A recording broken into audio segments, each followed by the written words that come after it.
I feel like anytime I put these glasses on, I feel like I'm wearing a disguise. Well, you are our Clark Kent to my, I don't know, I can't think of anything. Hello, everybody.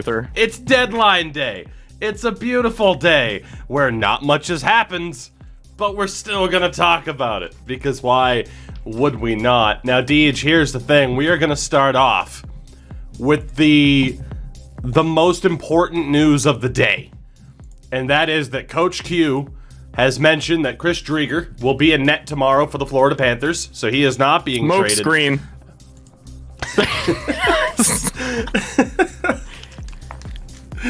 As well as, of course, Nikita Gusev and Brandon Montour being in the lineup. How do we feel about number 71, Taylor Hall? I didn't know Taylor Hall was wearing 71, so this is the benefit. Nearly of doing this live. I had no idea that Taylor Hall announced he was wearing the number 71. I thought it would have been 91 because of Arizona, but that's okay. It didn't happen. I'm not too upset. By the way, as well, I couldn't help but see on Twitter that Ron Francis says on TSN, not TNN, the Nashville Network, that the Seattle Kraken hope to be officially a part of the NHL by the end of the month. So, watch out, Buffalo. You're about to be the 32nd best team in the NHL. I feel like... So, I don't know, there's always a worse team, though. Like, for whatever reason, like, we were like, Detroit or Ottawa is going to be awful, and then Vancouver and Buffalo were like, just you wait. So I feel like next year, somebody's going to completely fall apart on us. So, it was just posted in the chat here on Twitch that the LA Kings are closing in on a 4-year extension with Alex Iafallo.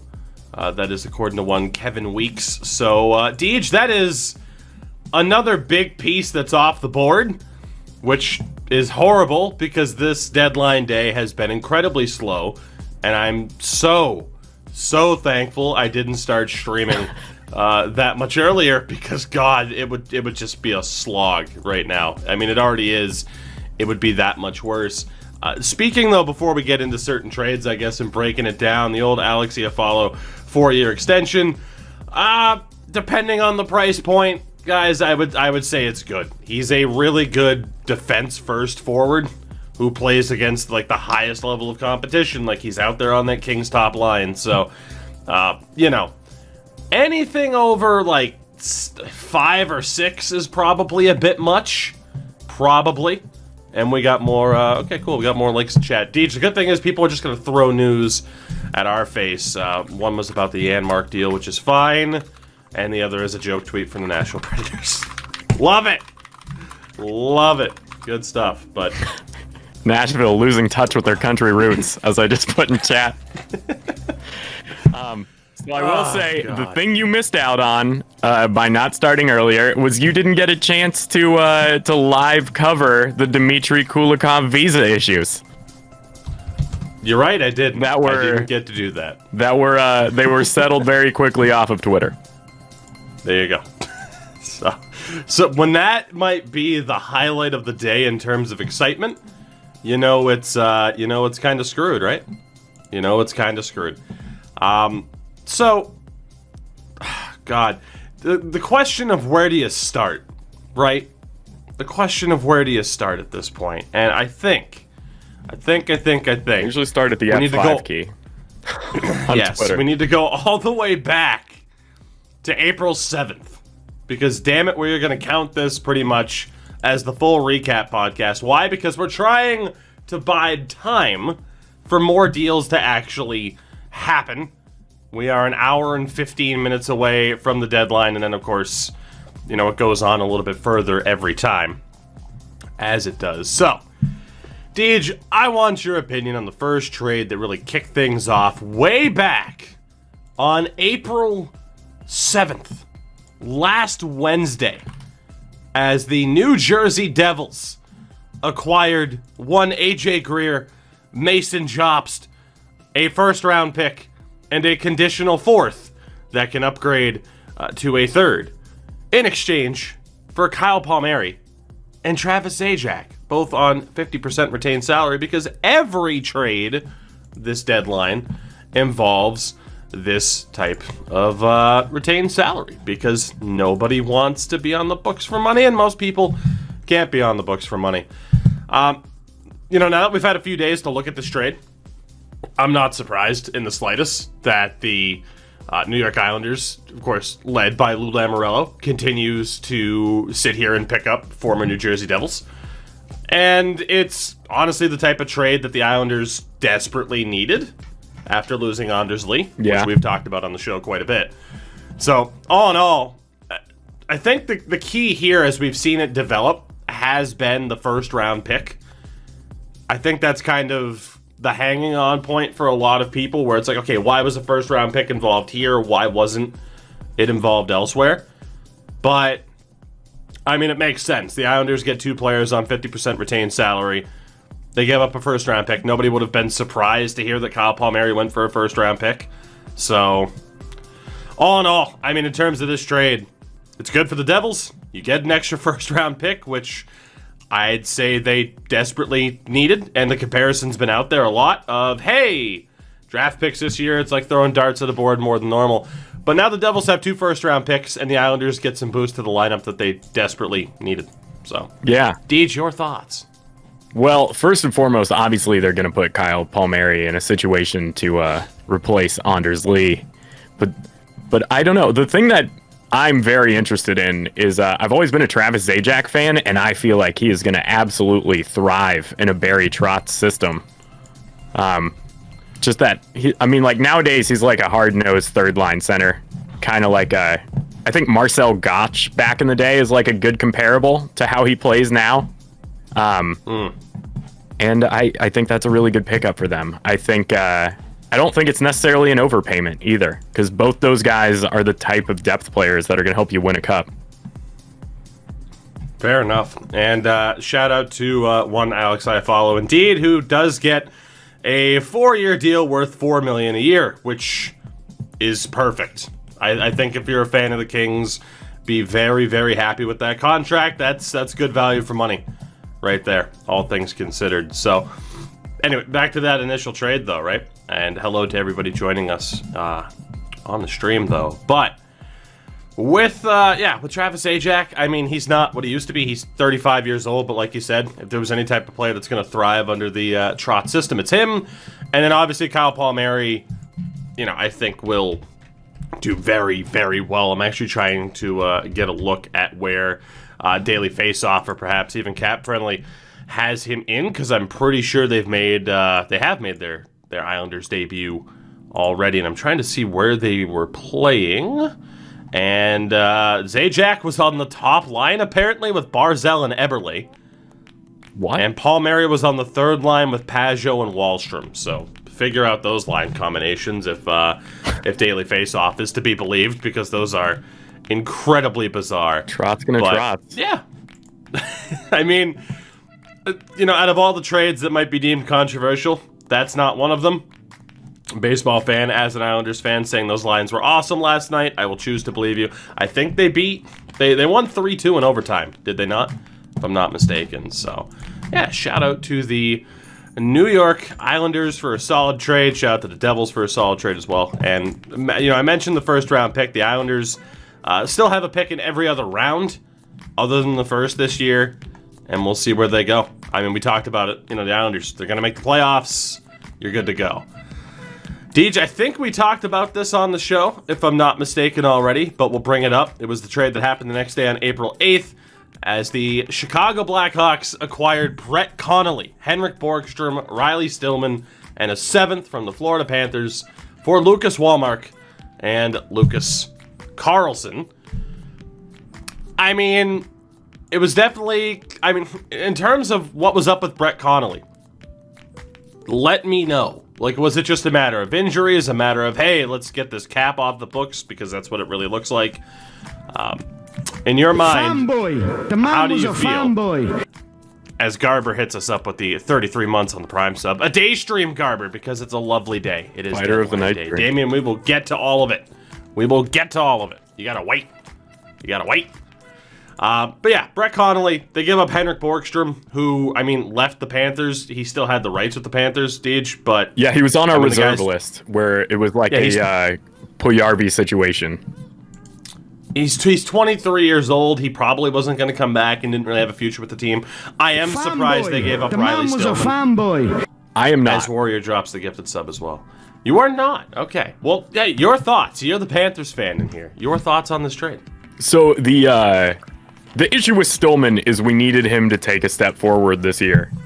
He was primed to. Like, this year, he should have been competing for, 3, 4, 5 defensemen. He was routinely our 7th defenseman. And when you have guys like, you've got like Nudi Vara coming in, you've got those other guys that got hurt, you've got Forsling, we've got Strawman, we've got Gudis, like all these right-handed shots that are playing so much better than him, and he's just not taking that step forward. We actually had him playing forward on the 4th line for a few games, because he just couldn't play defense and he couldn't play enough offense to score. So he was one of those guys that just needed a change of scenery. Same thing with Henrik Borgstrom. Like, Borgstrom, I don't know if you remember when he was drafted, his University of Denver stuff was all over the place, where like he was scoring all those pretty goals in the NCAA, and they were like, oh my god, he's the next Barkov, and then he got to the NHL and he just thoroughly sucked.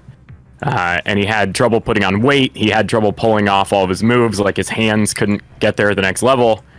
And then if you look and you see that he's currently on the same team as Alexi Sorella and Anton Lundell, who are both Florida Panthers prospects, and he's doing significantly worse than them in the Liga.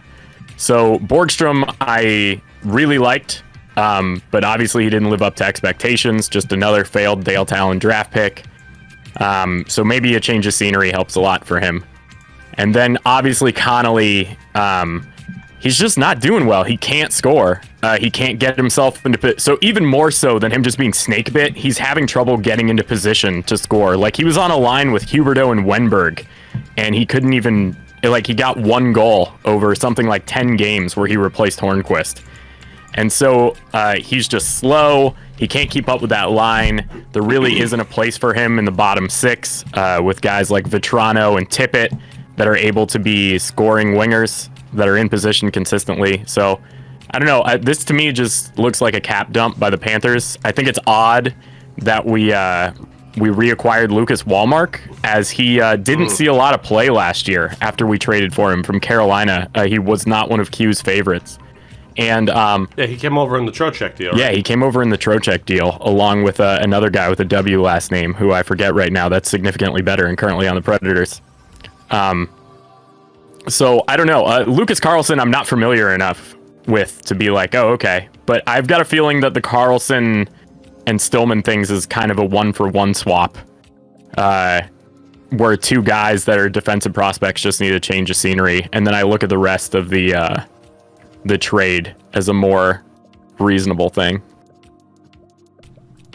Yeah, so I mean, with that trade in general, I look at it and I'm like, oh, okay, you can see what the Florida Panthers have done since, and I guess it's not surprising that they moved on from Brett Connolly, because it's funny, you look at the analytics side of things, and the prior 2 years, not too bad. This year, off the cliff. So, kind of lines up with what you were saying to begin with. So, again, not the biggest trade in the world with Chicago picking up Connolly, but like you said, that freed up about $2.5 million. And then you look at the other moves that the Panthers have made sense, and it makes a lot of sense. But I do have a feeling, I don't know, call it a hunch, call it suspicion, that I just got a bad feeling Chicago's going to make it work with Borgstrom and Stillman, because that's just kind of what they do. I mean, I hope they do. At least they have. I like both those guys. I really want to see them succeed, and it's not going to happen in Florida.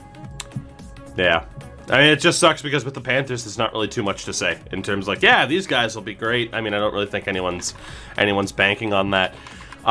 Then we get into the trades that have happened over the last couple of days. This was one that kicked things off. Riley Nash, who is currently injured, to Toronto for a conditional 7th that goes to a 6th if he plays in 25% of the Leafs playoff games. Again, it's just a weird deal because unlike in NHL 21, you can actually trade a player who's hurt And we'll be talking about Toronto a lot, as again, we are still hoping and waiting that another trade pops up that'll be interesting to talk about. Otherwise, we get to rely on signings and waiver claims, which is going to be a fun time. But Riley Nash, an elite defensive option, an elite penalty killer, and as we'll talk about in another big trade with the Leafs, turns out, guys, they didn't need any more offense. They were fine when it comes to offense, and it was a matter of shoring things up defensively. And that's what they started to do with these moves. Warrior, I know you got trolled. You're lucky I don't ban you for spreading fake news on deadline day. That's normally the standard. I'll leave that up to Endo. But, yeah. I mean, a 7th round pick, basically nothing for someone who, if he's healthy, helps out the Leafs a lot in terms of the penalty killing side of things. The big thing, Deej, I think here is that a lot of people are like, oh, but the Leafs already have a good penalty kill. Depth options help a lot, especially when you lost both Boyd and Vesey to Vancouver. Yeah. It's something that Leafs fans have talked about. Oh, hey, we're like the only team that's lost players to waivers for the most part. And that's true. So, Riley Nash, a good depth pickup for nothing, who will help out a lot, and is probably better suited to what the Leafs need when he's healthy over what we saw them lose with Jimmy Vesey or with Boyd. So, I don't hate that trade at all. Deej, any particular thoughts on it? I don't.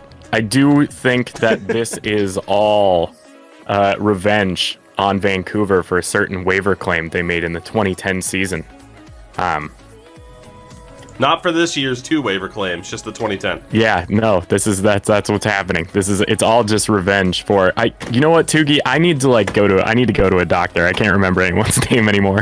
I feel like I'm just losing it. They claimed a player from the Florida Panthers. It's fine. It's fine, Deej. Your memory's going. My sinuses are going. Oh, dude, my sinuses are going too. Time. I've got a CAT scan next week. It's just, we're falling apart.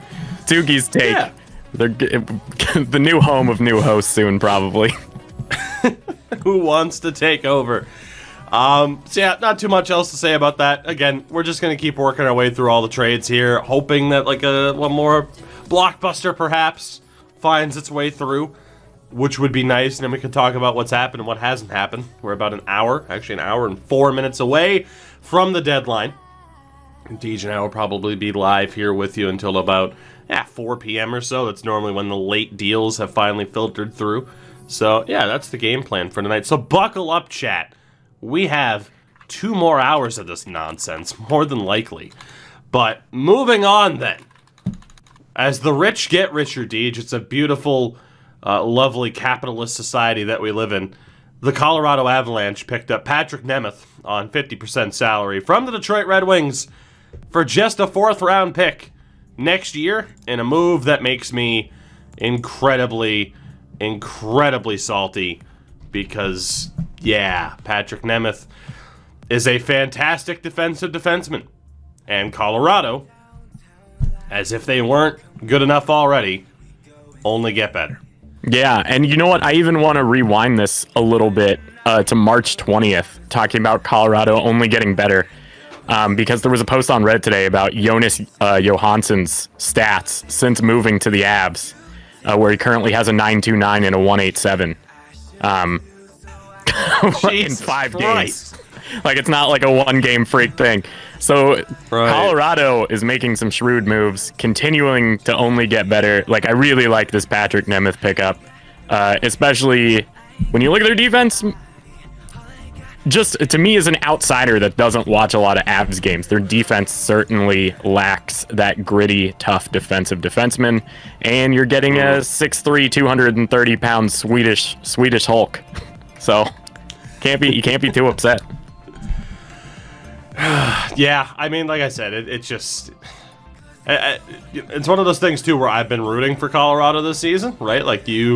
You signed on with the Edmonton Oilers. Yeah, I got to watch 4 games because of Canada's COVID outbreaks. It's just it was not a good time to jump on the Oilers bandwagon.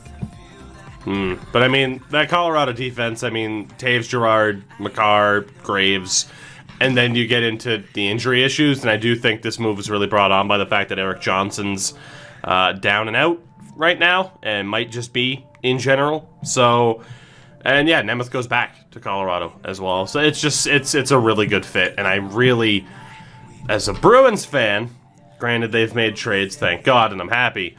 But as an Avs supporter, it's just, God damn it, they just keep getting better. How is Taves doing?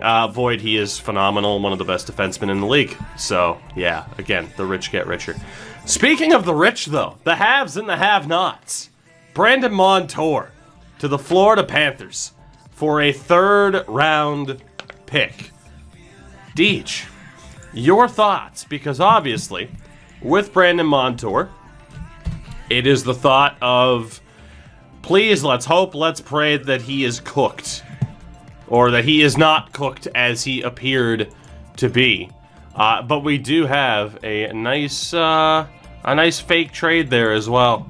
God damn it, guys. The St. Louis AJ, Blues, you get bopped. that is an L. You get bopped. That's a second That's what L. happens. The St. Louis Welcome to Blues. Deadline Day on this Twitch stream. For the You Louls. post fake news in chat, you get bopped. We'll see you in 600 seconds, AJ. St. Good Louis. attempt. Oh, that's great. So we'll talk about this trade. First and foremost, all the Panthers' offensive defensemen have one problem, where they are not large guys. Or, let me rephrase that. They're not solid guys, because Montour's not necessarily a large guy. Like, maybe by normal human standards, like, he's a large guy. I believe he's 6 foot, 200 pounds. That's pretty solid size for an offensive defenseman. Obviously, the team is not going to be able to replace Aaron Ekblad. Aaron Ekblad is one of the 10 best defensemen in the league.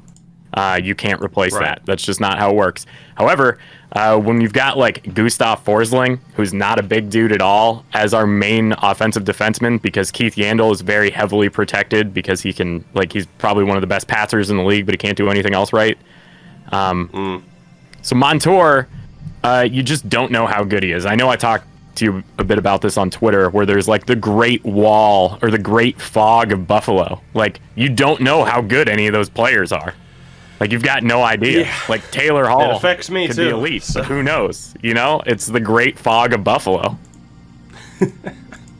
I mean, you know, with Montour, if you look at just the points, right? I mean, he has 14 points in 38 games. Again, he'll make his Panthers debut Monday night.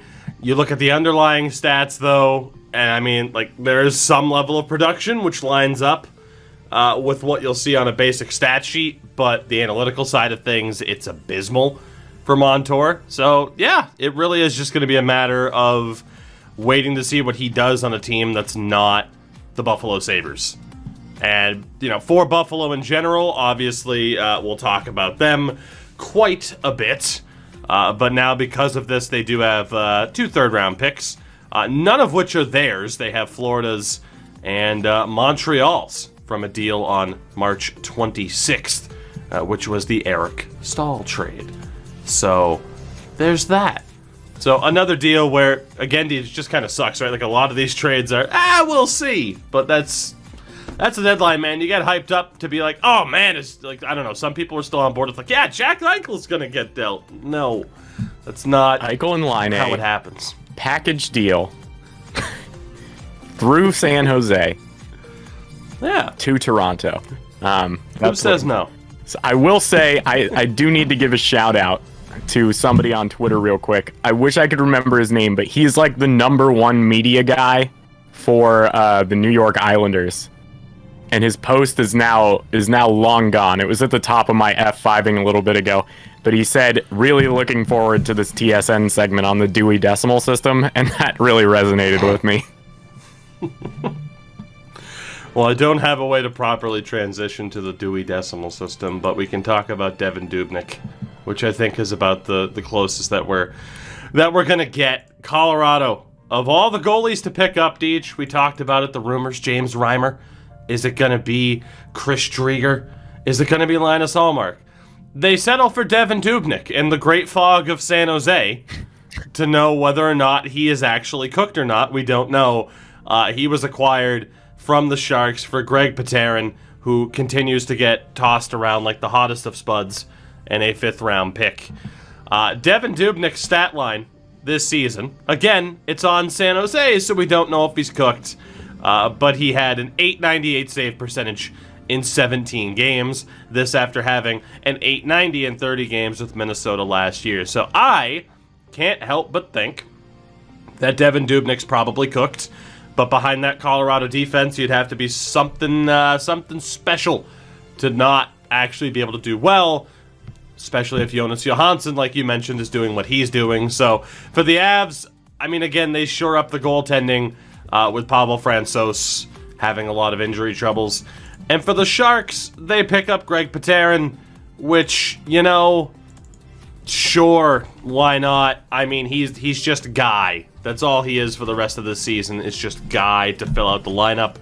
It's more so they got something for Devin Dubnyk, which, surprise, surprise, and this is why I still have to question friends of the channel like Sin and like No Sleeves and other Sharks fans out there who are like, we have faith in Doug Wilson. Do you? Everybody knew this Devin Dubnyk signing was rough. Surprise, surprise, it didn't work. He's gone already.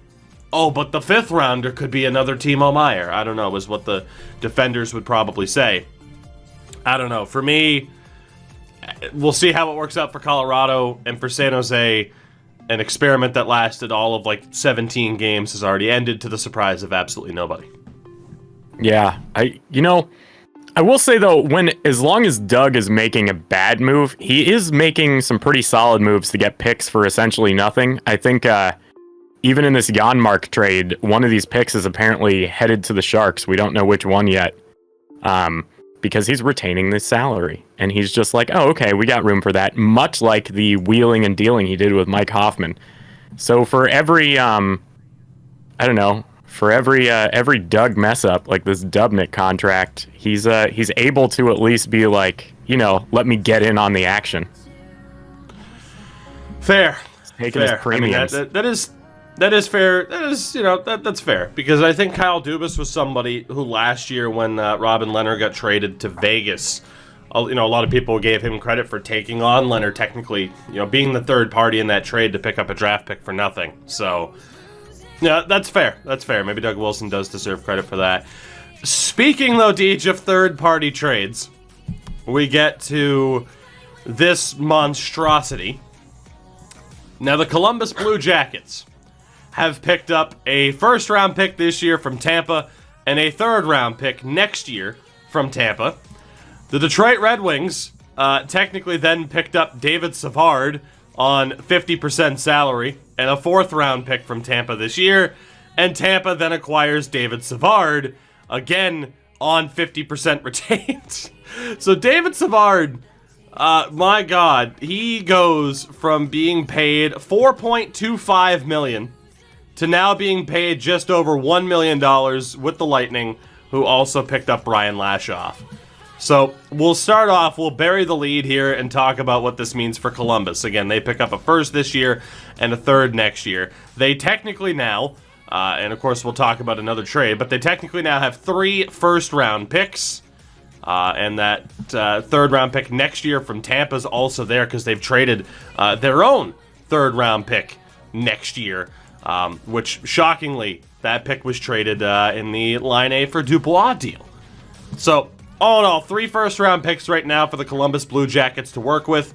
Let's be honest, they're desperately going to need it because, of course, this isn't the only Blue Jackets trade to talk about.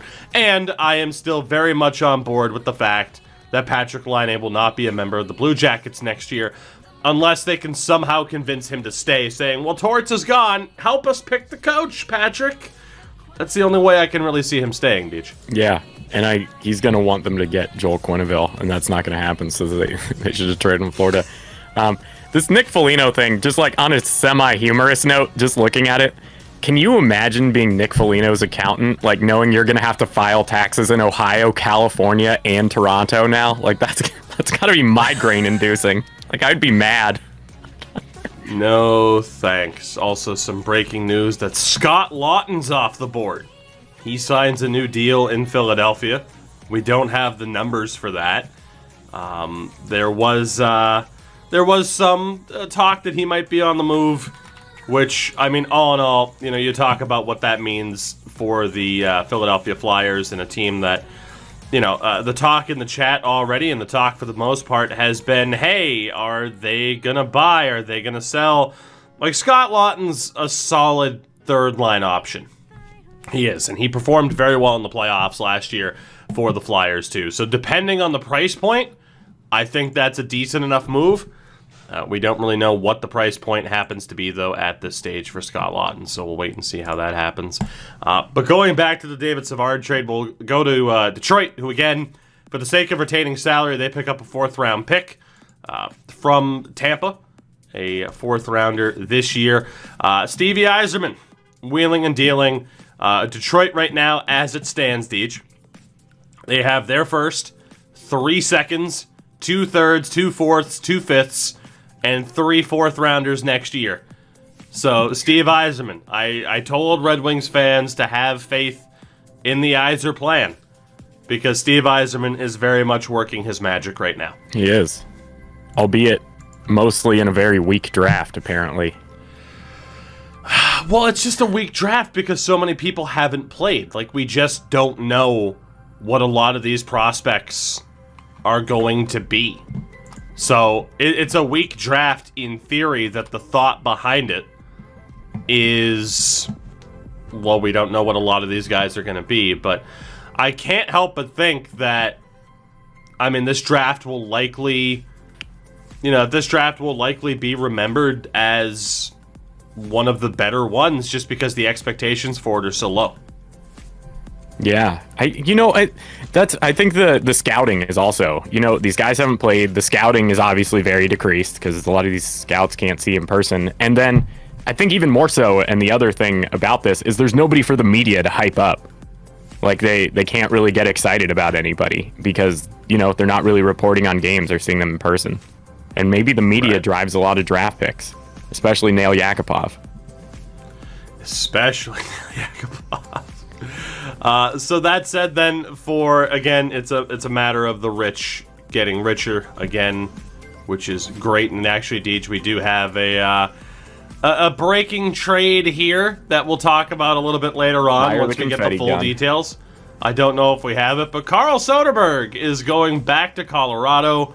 The Chicago Blackhawks pick up forwards Josh Dickinson and Ryder Ralston. So, actually, here, for the hell of it, we'll talk about it and then go back to the Savard trade. But when it comes to Carl Soderberg, I mean, obviously the familiarity is going to be there. He's not great. I mean, this really is a depth option. Soderberg's numbers, going to the Hawks this year, they've dipped even more. So, at the very least, Colorado didn't give up much for Carl Soderberg because you look at the numbers and just, yeah. But again, it's Colorado absolutely stocking up for the future, I mean, for the next couple of months here with this cup run. And I think it's smart because a lot of their direct competition are also making those moves to, stock up at this stage and, try to increase their chances as best they can. So with Carl Soderberg going back to Colorado, I mean, like I said, you look at the point totals this year, 15 points in 34 games with Chicago. Of course, he spent last year in Arizona as well. So, yeah, I don't know. It's just one of those deals where it's just not anything too crazy. And Ryder Ralston might be the more interesting point of this. Son of one of my favorite players of all time, and Brian Ralston, which is fantastic. But he was a fifth-round pick by Colorado in the 2020 draft. Put up 6 points in 28 games as a 19-year-old at the University of Notre Dame this year. So, I mean, he's the big question mark. It's another real Chicago deal where it's like, yeah, let's take this guy and probably turn him into something because that's the reputation that Chicago's had for years. I did not know that he was. I did not know he was Brian Ralston's son. That is interesting. Yeah, I don't know.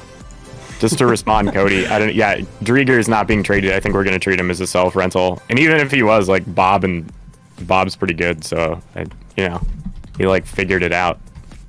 So it wouldn't be a big deal. I mean, It's one of those things, right? And I'll say this too: Josh Dickinson, who was just traded as a part of this deal, has been playing in the ECHL, and he's 23 years old, so not a major deal. Deej, it's a bad sign for deadline day when it's, hey, breaking news, here's this. There's just not much to talk about. But yeah, I guess we'll go back to the old Savard one. Cody, you got to listen to us when we say that Drieger's not being traded. Why? Because Coach Quinville has already said he's in Nets. Can you imagine? Just because it's on TSN him, doesn't mean it's the most up-to-date information. You're welcome. Anyway, I'd be delighted with that level. Throw of you smoke under the screen. bus. Anyway, we talked about Colorado getting, or Columbus getting draft picks. We talked about Detroit getting a free 4th-round pick. Deej, the Tampa Bay Lightning picked up David Savard. Again, about $3 million off of the price from what he was being paid in Columbus. He is probably a pure rental, but my God, is this frustrating because, again, the rich get richer. You know, I think you look at Colorado making certain moves. It's in response to a team like Tampa Bay doing what they've done. Because David Savard, once it kind of became clear that Ekholm was off the board, David Savard really started to become that number one defense target, I would say. And his offense, I will say this, has fallen off of a cliff the past 3 seasons. I mean, was in it terms ever of the on top of a production cliff? numbers, you know, the 18-19 season, he was actually looking pretty good. The past 2 years, he's fallen off a cliff. But he is still a phenomenal defensive defenseman. And then you insulate him on a Tampa team where that offense has a chance to jump back up. I mean, people talk about Colorado as cup favorites. I don't know if you can necessarily call them the number one team at this point because I still think Tampa Bay have as good a chance as anybody to go back-to-back. I mean, we saw the Penguins do it 5 years ago, and I think it could happen here. And Tampa, Deej, Tampa's all in. Yeah. Just to read off their draft picks right now. No first, no second. They do have their third. No fourth. They have their 5th, 6th, and technically 3 7ths. And then next year, they're already without their 2nd and 3rd. The Lightning are all in, as they should be. And again, you look at it cap-wise.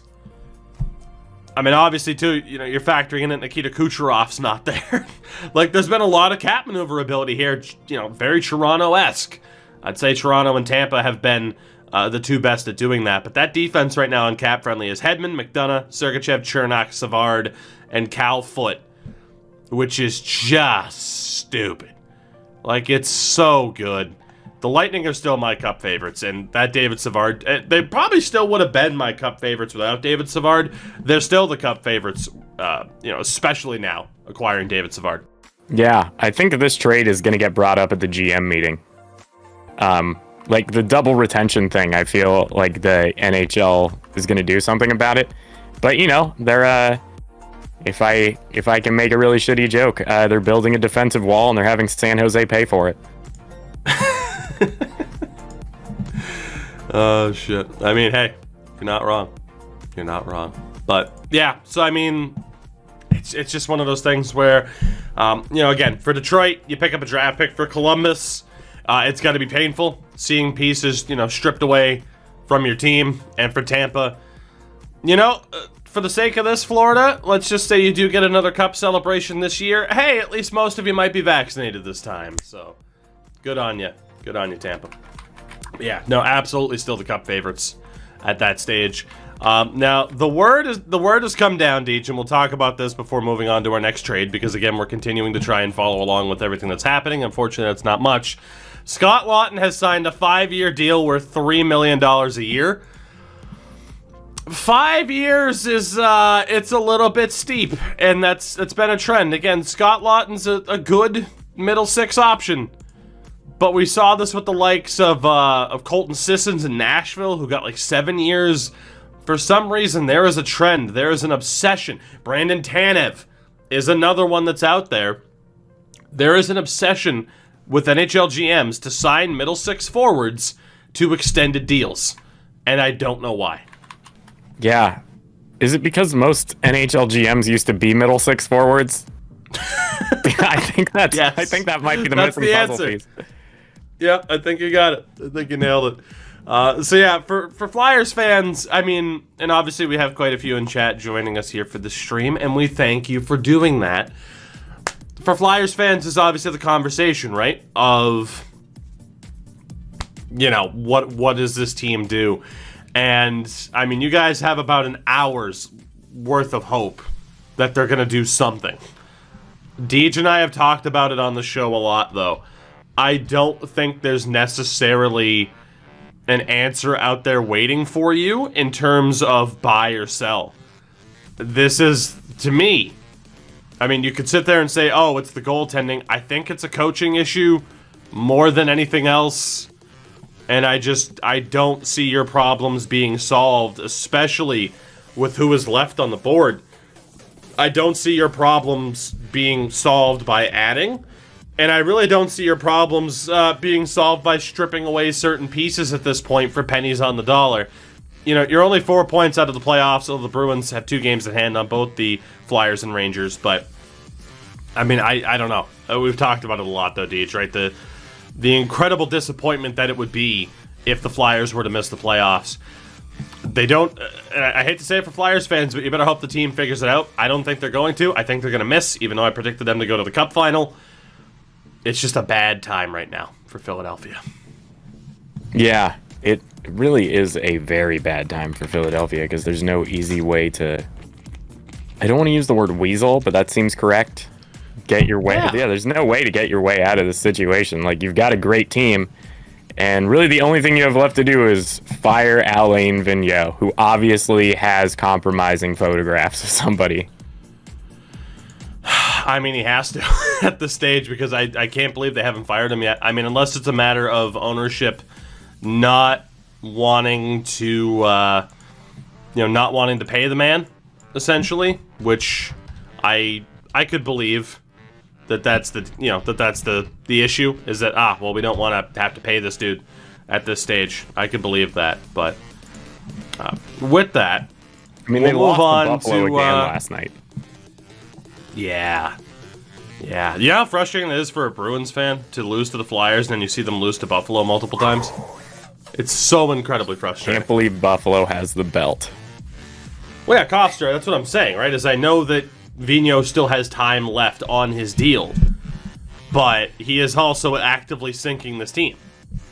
So the ownership's got to make that choice. Pay this man to not coach us or watch his systems drag this team down even more. Now, the Washington Capitals have just brought up in chat, Deej, and their first move, and it might, I believe, end up being their only move at this stage, was getting a third-round pick for Jonas Siegenthaler, which, I don't hate. Now, it's a conditional third-round pick. It could end up being New Jersey's instead of Arizona's. It is what it is. Or Arizona's instead of New Jersey's. The Devils get a guy who really hasn't played a ton this season. We know that the Caps had a good amount of depth. Siegenthaler with just 7 games this year for the Caps after playing 64 last year. Again, Washington gets a draft pick out of it. I don't know. For the Devils, why not, right? Why not? If you're New Jersey, go after Jonas Siegenthaler.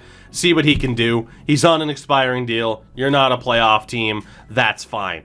Is a third-round pick just a little bit rich? Yeah. Probably. I mean, out of all the trades, are people like, man, he went for that much or that little? Jonas Siegenthaler getting a third-round pick, given what the market has played out to be, is very surprising to me. The question is, though, do the Caps do anything with it? And they have been incredibly quiet aside from this. And the issue is with Washington, they have no cap space. Absolutely zero. The only way that they pull off a trade is if you move like a Lars Eller, a Carl Hagelin, a Justin Schultz. And as we know, there's really nobody that wants to take on money right now. So do I see the Caps doing anything within the next hour? No, I don't at this stage. And for them at least, hey, you got a third-round pick for a guy who you weren't even playing. Yeah. And I think, the only thing that makes sense for the third rounder for New Jersey to grab Siegenthaler is the Swiss connection between Hischier. Like, that's the only thing that makes sense to me of why they would specifically target mid-pairing defenseman. That, you know, I mean, he's 23 years old. He's got some size. He's 6'3", 200 pounds. But it's got to be just to have more Swiss culture or something, so Hischier can celebrate weird holidays I haven't heard of, like Wristwatch Day. Weird Swiss holidays. Like the Absinthe Festival. Or the Hamstrom. Or the Ermatingen Fish Carnival. Absinthe Festival.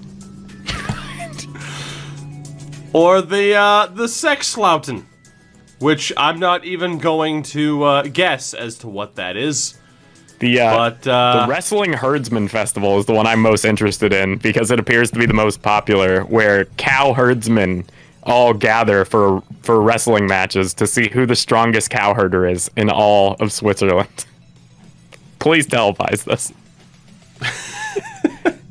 That has to be on national television in Switzerland, right? Yeah, it's called the Alpine Wrestling and Herdsman Festival. Jesus. Aside from that, again, guys, there hasn't really been too much to talk about on deadline day itself. So we'll keep going back to the trades that have happened so far. Detroit acquires Hayden Verbeek in a 2021 fifth-round pick in exchange for John Merrill, who goes to Montreal. Talking about it for Detroit, again, good on Steve Yzerman. You pick up another draft pick. Hayden Verbeek at this stage, I mean, I hate to say it, you know, son of another legend, but he's 23 years old, has never cracked an NHL lineup. He does have, 3 points in 7 AHL games this year. I mean, you just, former Maine Mariner at least for 4 games, but, you just, probably not all that much there, although in Detroit he might get a shot. With Montreal, they pick up John Merrill, which, good decision there. Montreal, obviously, that defense, surprise, surprise, is questionable. Controversy aside, of course, Deej, from, from my ranking of where I would put this Habs defense. But again, this is what happens when you decide to ice Joel Edmondson and Ben Sherratt. You don't get to lay claim to having the North Division's best defense. I'm sorry. Yeah. That's just how it is. John Merrill, though, does help that claim a little bit, I'll be honest. It's maybe not what Habs fans were maybe hoping for once Brendan Gallagher goes down to injury. But, I mean, all in all, John Merrill, we talked about Patrick Nemeth as a great defensive defenseman. John Merrill is a great defensive defenseman. So I'm intrigued to see kind of how well he fits in on this team. But, good for Detroit to get something for somebody, and good for Montreal to shore up their defense, which, needed it. Because, again, they have some weak spots there. See, I disagree, Tougie. If I may quote a review, obviously, this is why I can't watch your show. You rely too much on advanced statistics and don't watch any Montreal games. Yeah. If I may quote one YouTube comment on one of our shows.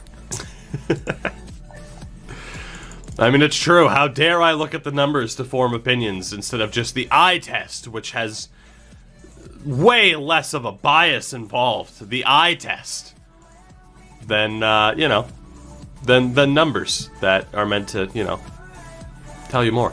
Anyway, that said, any other thoughts on John Merrill, or do we continue to talk about North Division teams? Because holy shit, it's been nothing but North Division teams for the most part making these deals. Yeah, I think we've got, we'll go to this next super complicated trade that's going to come up at the GM meeting. Yeah, so again, another 3-team trade involving Columbus, as they acquired Toronto's first-round pick this year and their fourth-round pick next year. San Jose, for the moment, acquires Nick Foligno, retains 50%, or Columbus retains 50% while doing so. The Sharks pick up a fourth-round pick this year from the Leafs. And Toronto ultimately ends up with Stefan Nason and Nick Foligno, again, with the 50% retained. So Nick Foligno, much like David Savard, his contract goes from $5.5 million to $1,375.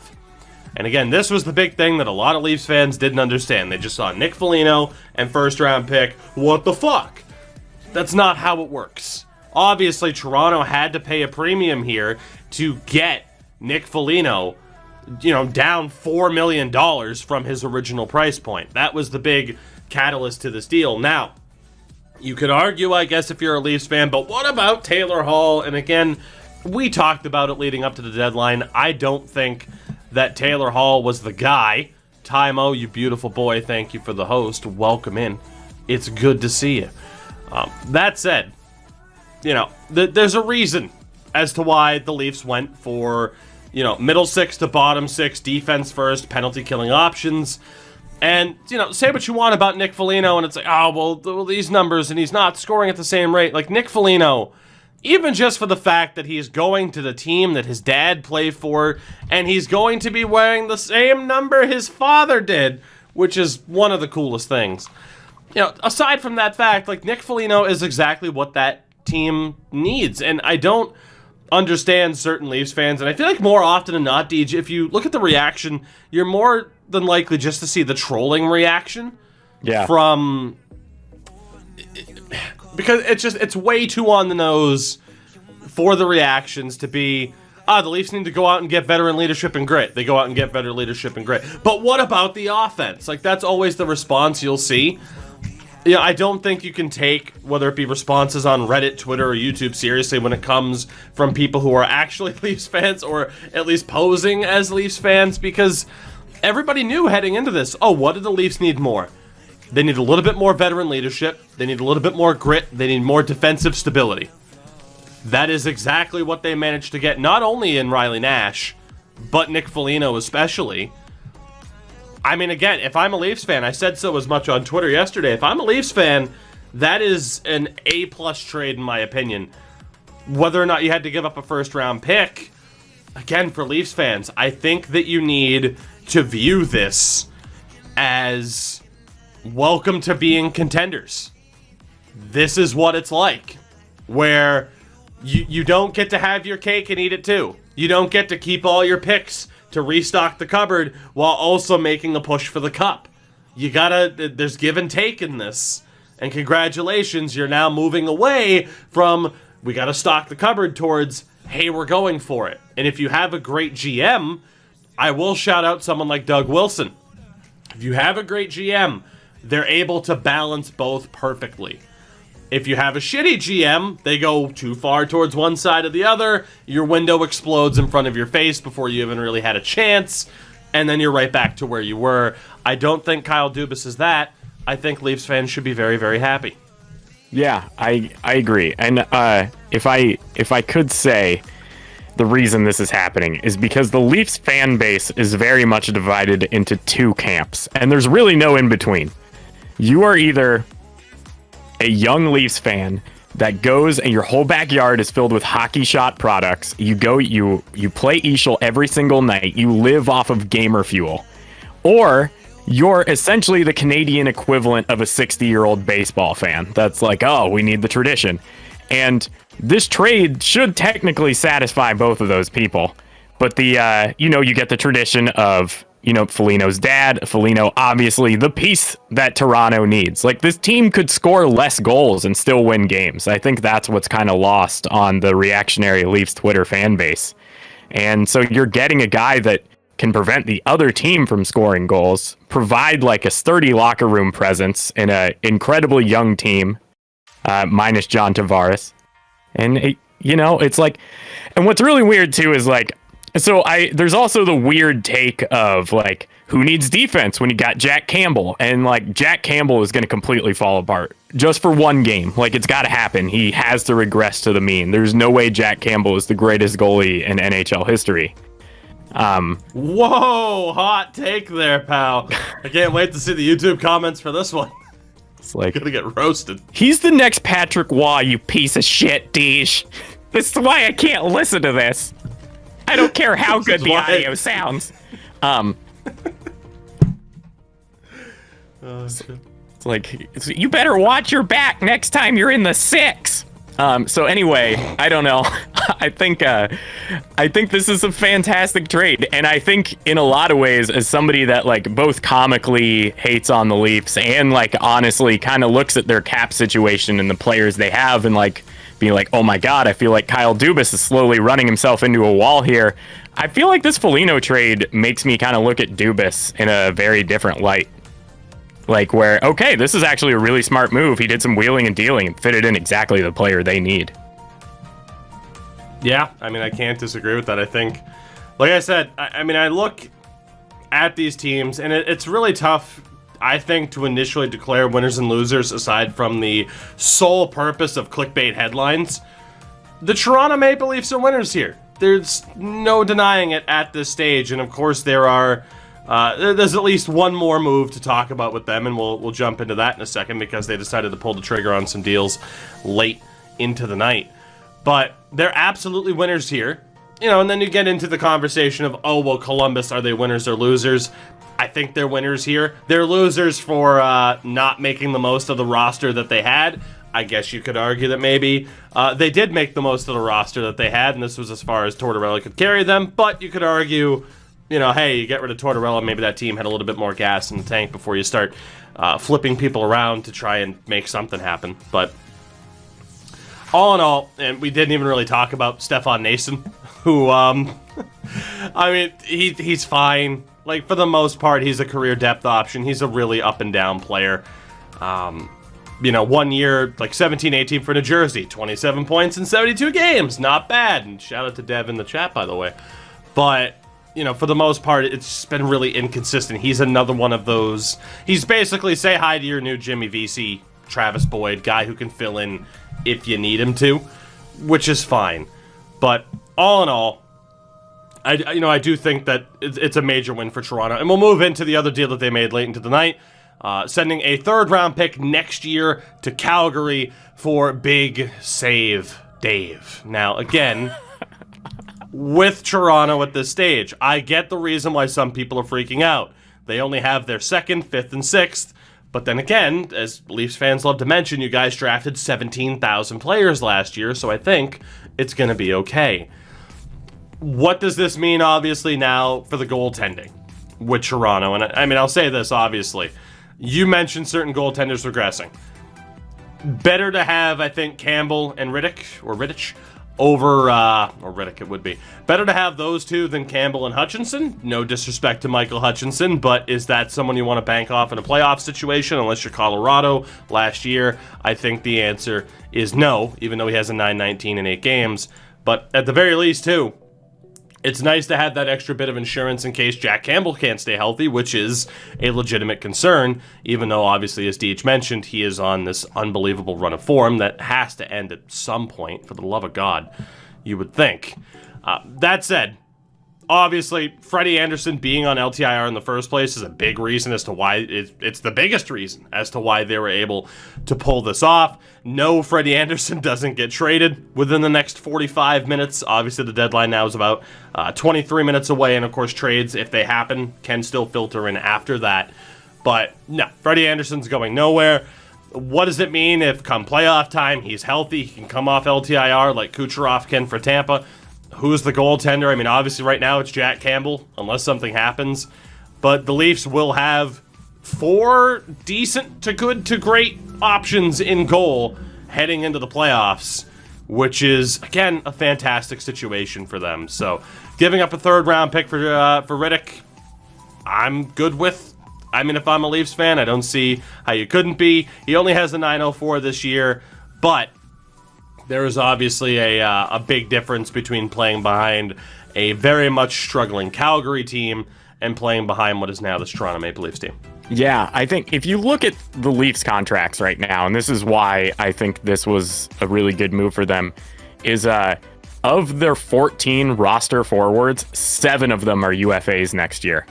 And they're not going to have much money to pay. Like this, I'm not saying this year is your window, but this is your window. This is like Toronto has to win this year, or hope that they've got like 5 prospects that can just come out of nowhere and play amazing, because you're really only going to be able to re-sign or sign 2 free agents at current market prices, with everything going on. So I really, with Anderson getting hurt, you need that insurance at goalie because, I don't know, I mean, I said it before, I'll say it again, Jack Campbell is he's a great goaltender, but he's obviously very fragile, and he's not the best goaltender of all time that he's playing like.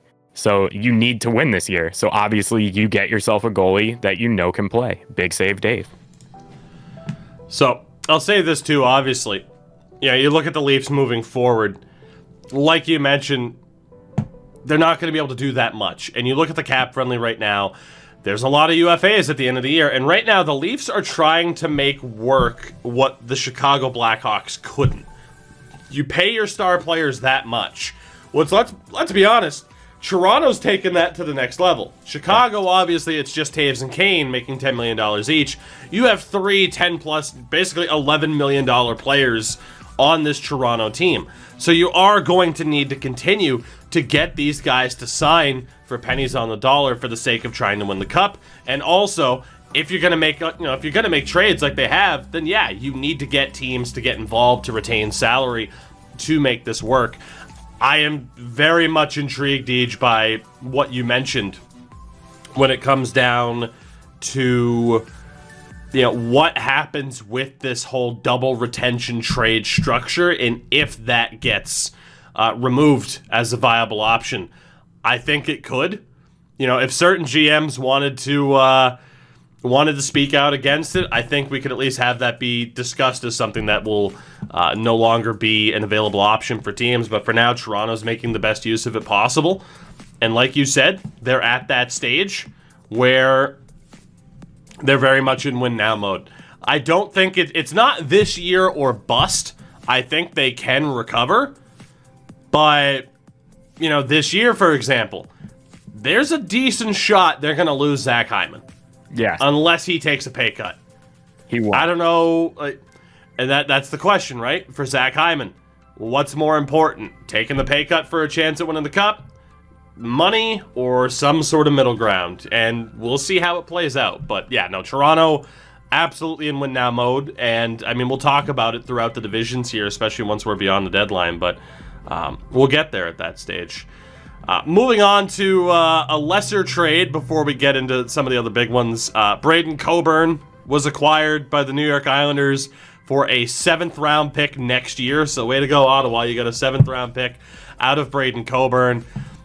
For the Islanders, I mean, why not? I guess.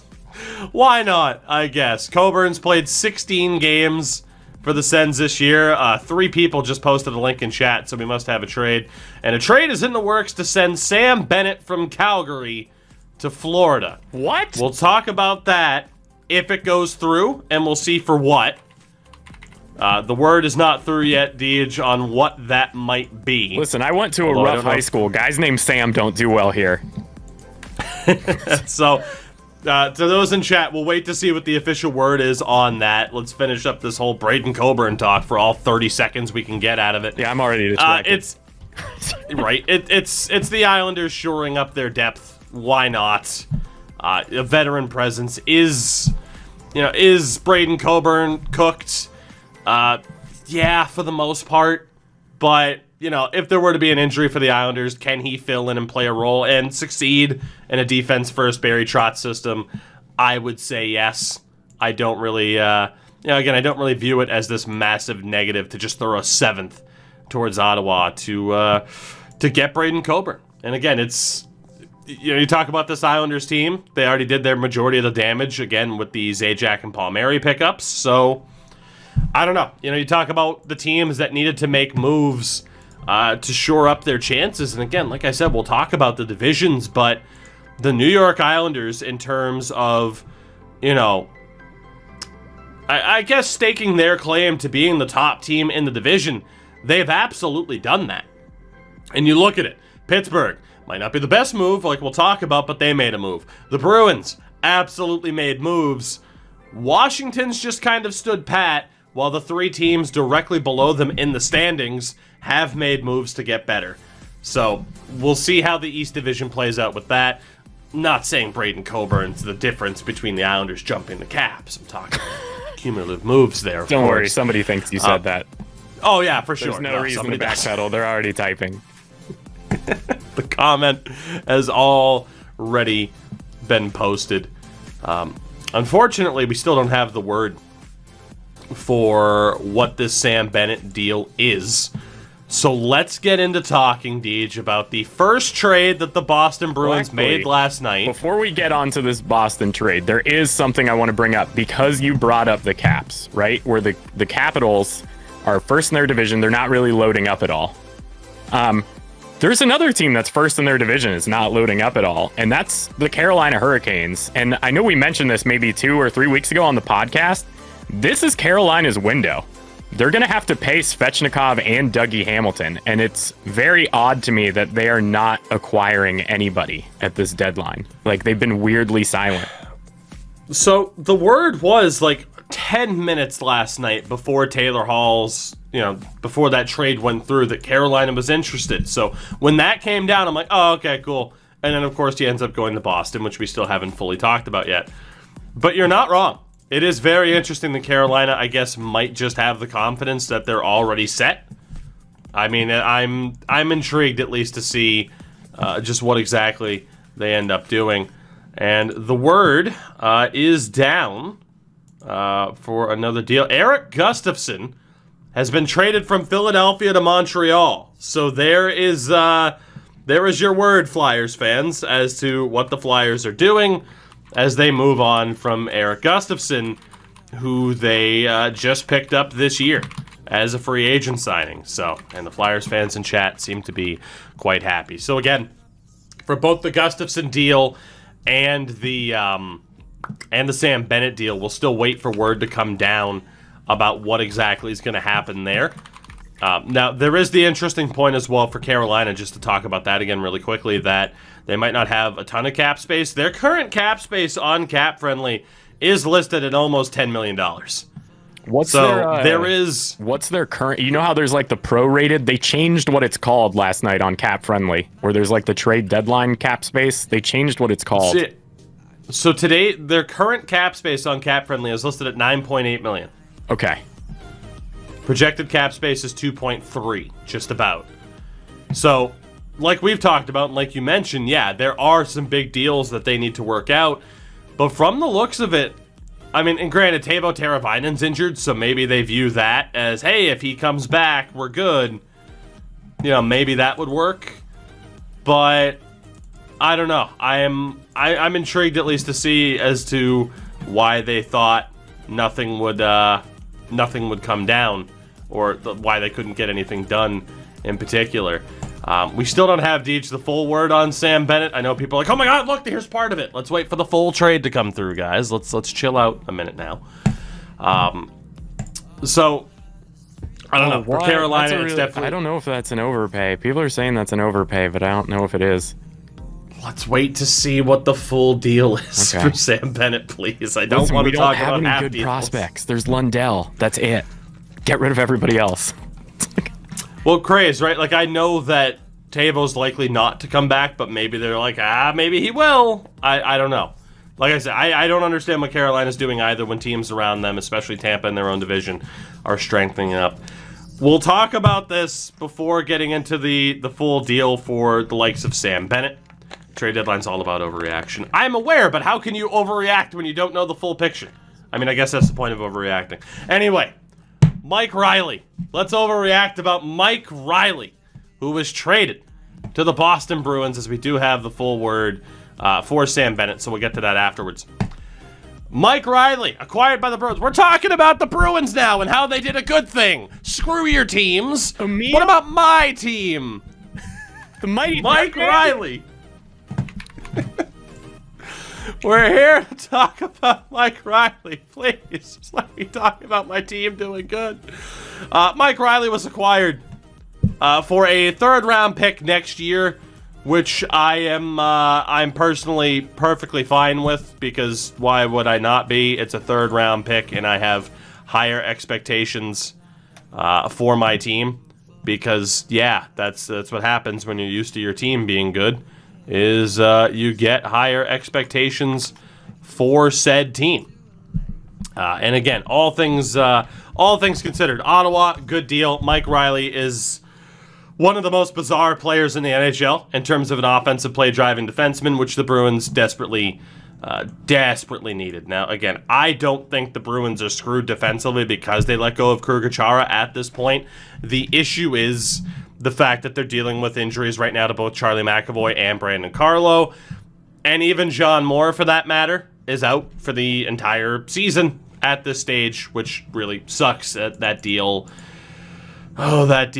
hasn't necessarily been great. So, yeah, for the Bruins, it's going to help a lot, I would say, getting Mike Riley involved. And then if that defense can heal up a little bit and stay healthy, the unfortunate thing is with Carlo, it really looked like they rushed him back from injury, and that backfired. So I'm intrigued to see what happens here. But Deej, for Mike Riley, before we talk about the trades that are breaking in chat, I'm incredibly happy with this move. Yeah, you'll get to watch him. I'm excited to hear your takes after seeing him play a few games with the eye test, because he is such a weird defenseman statistically. And I think the Bruins clearly they added two really good players. You obviously need defense for the Bruins right now, because I don't know what's going on in that defense room, but half that locker room is severely injured. So you grab this advanced stats darling. Some would say the Kevin Fiala of defense. I mean, I'd be perfectly fine with getting the Kevin Fiala of defense. At least I say so now. I don't know if that'll still be the case. So, Deej, let's talk about it, because the Florida Panthers have made a trade. We'll get back on track with the already... We got to bop this guy. Do we? Oh, shout out. Yep. Shout out to Indignant. One. Very clearly. Sharing a link from Pierre Labombe. Enjoy that 600 seconds. And Dr. Justice, thank you for the 32 months. Goddamn. So, Deej, Sam Bennett has been acquired by the Florida Panthers in exchange for a second-round pick next year and Emil Heineman, who was taken in the second round of the 2020 draft. 2 seconds for Sam Bennett.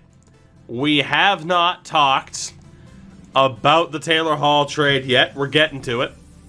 But my initial reaction to this is that the Florida Panthers traded way more for Sam Bennett than the Boston Bruins did for Taylor Hall. Yeah, it's weird, especially considering Bill Zito has not made a single bad move yet. Mm-hmm. Maybe he was due.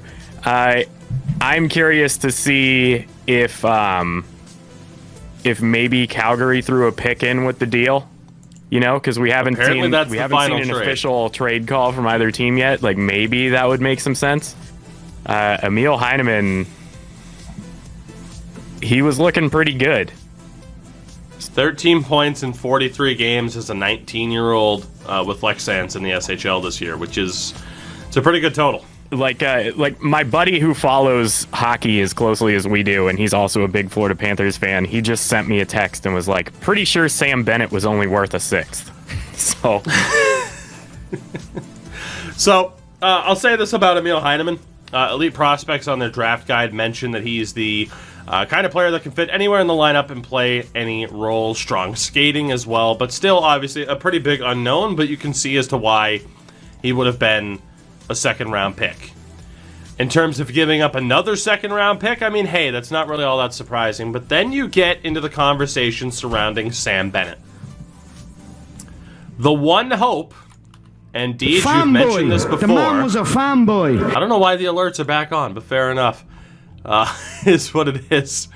Ninja, thank you for the 25 on the Prime, by the way. I'll say this. With Sam Bennett, is it another case? You mentioned the Great Fog of Buffalo. Yes. Calgary. Yes. Not exactly a great team either. And we talked about this, I think Florida's making some interesting moves. What does, and we haven't talked about different signings and waiver claims, and we'll get into that, guys, but what does a Nikita Gusev, who again was bought out by New Jersey or unconditional waivers, and signs with Florida for the rest of the year. What does a Nikita Gusev look like under Joel Quenneville as opposed to what he looked like in New Jersey? What does Brandon Montour look like in Florida under Joel Quenneville rather than what he looked like in Buffalo? What does Sam Bennett look like under Joel Quenneville in Florida as opposed to what he's looked like in Calgary? Where, I mean, this year he has 12 points in 38 games. The analytical side of things, it's not great either. But what does he look like on Florida as opposed to what he looks like or has looked like in Calgary? Presumably he'll be a little bit tanner. I think we can say that for all three of them. I don't know, because Joel, the Panthers this year play a much slower puck possession game. Like, if we're just talking about Gusev, the Devils are a rush team. They are built to play on the rush. They are a fast team. They're built to get breakaways. They're built to beat the defense when they're skating backwards. They're built for, like, clean zone entries. The Panthers are not built for clean zone entries. The Panthers are a possession team. And when you get a guy like Gusev that has very good puck handling skills, but doesn't really have the speed to match, he's not really big enough for board play, he can play possession game. And when he's not expected to be the next Nikita Kucherov, not even Nikita Kucherov, Artemi Panarin, or, you know, any of those other guys, except for the guy that got bounced from Vegas. Maybe... Little Vadim Shipachyov. Yes, Shipachyov. So maybe he's in a spot where he can do some damage. Sam Bennett, Sam Bennett is a guy that I don't know a lot about. All I know about Sam Bennett is he was taken right after Leon Draisaitl. Yes. I believe, if I'm not mistaken, he was the consensus number one ranked skater going into the 2014 draft, where the Panthers picked Aaron Ekblad, and they picked Ekblad because he was just such a defensive prospect, where you don't see a player like that. Sam Bennett was the number one North American skater heading into that draft, yes. Above Ekblad, Reinhart, Draisaitl, and Dow Cole as the top five. On the North American side, at least. The European side, for shits and gigs, was Kasperi Kapanen, William Nylander, Kevin Fiala, Jakob Vrana, and David Pasternak. Yeah.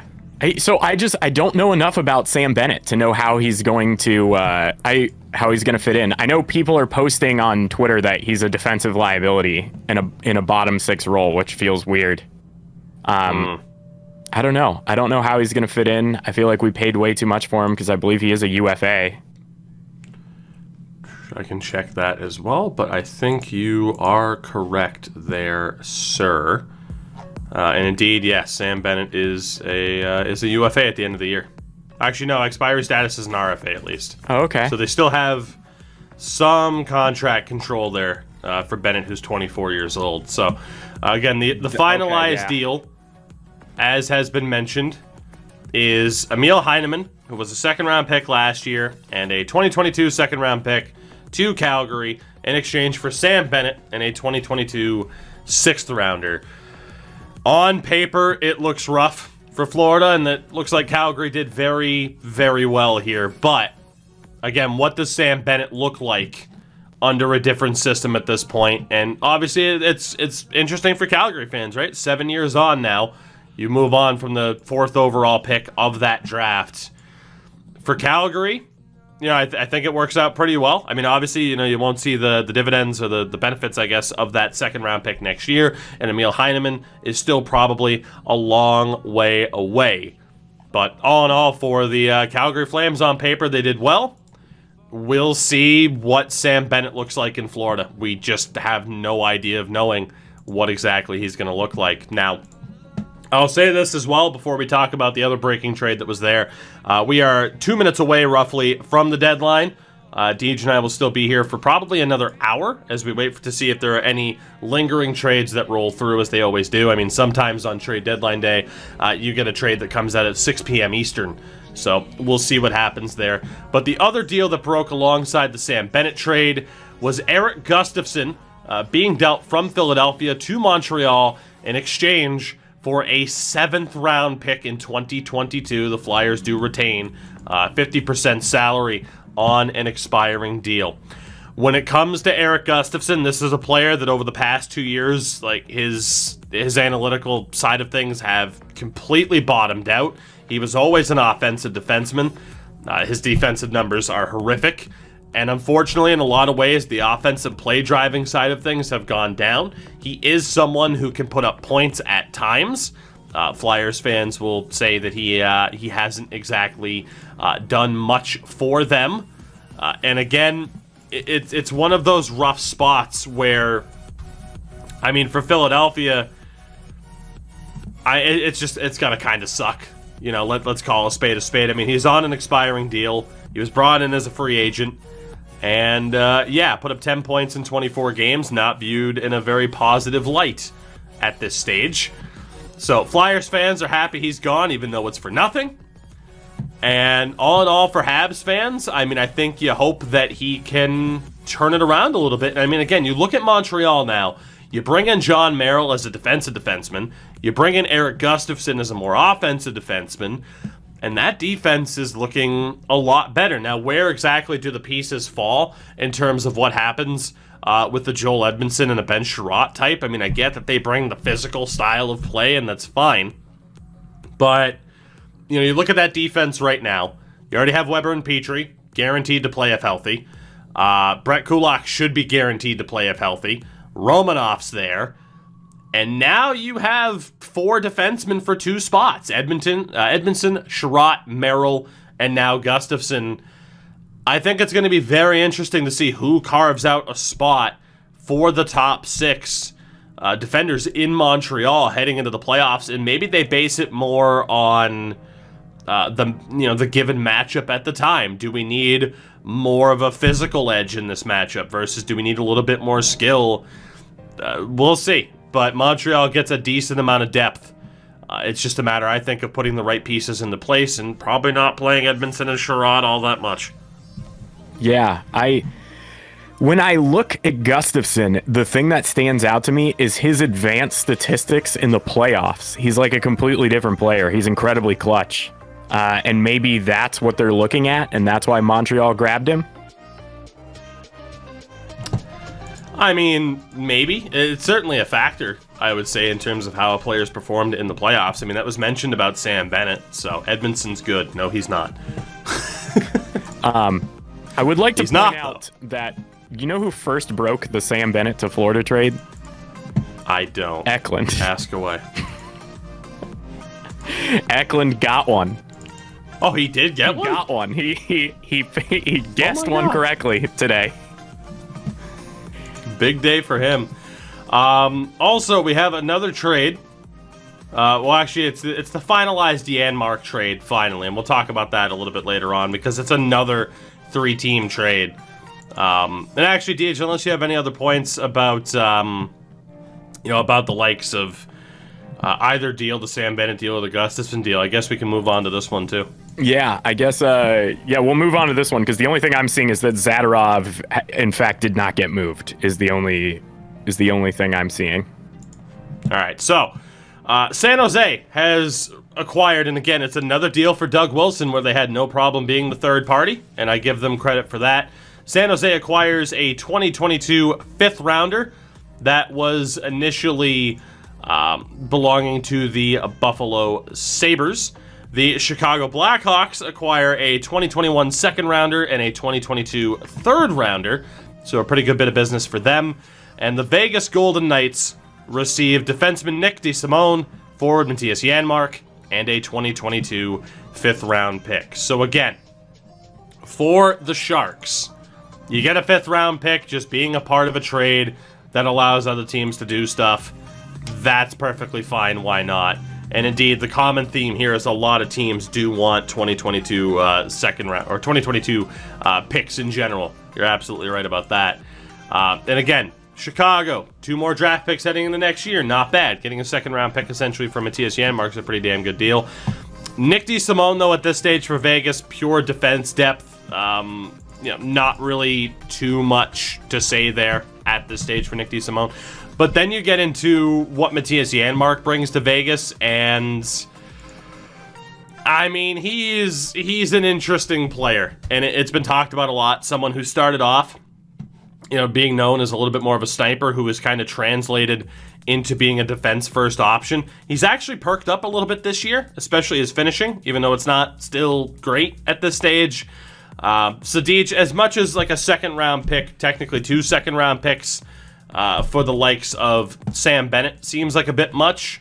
You could argue an overpayment here for Matthias Janmark as well. I mean, Heinemann's also our 16th ranked prospect. Jamison Olive's really good at calming down the Florida Panthers fan base. He's like, he's our 16th best prospect. I think that's cool. I'm cool with that, even though we used a second on him. Yeah. So, not too much to say there about that particular trade, really. I don't think yet, as apparently we have another trade coming through, which again, I'm not going to talk about it until we have full details, and I don't really care what teams are done for the day or not. I do. Fair enough.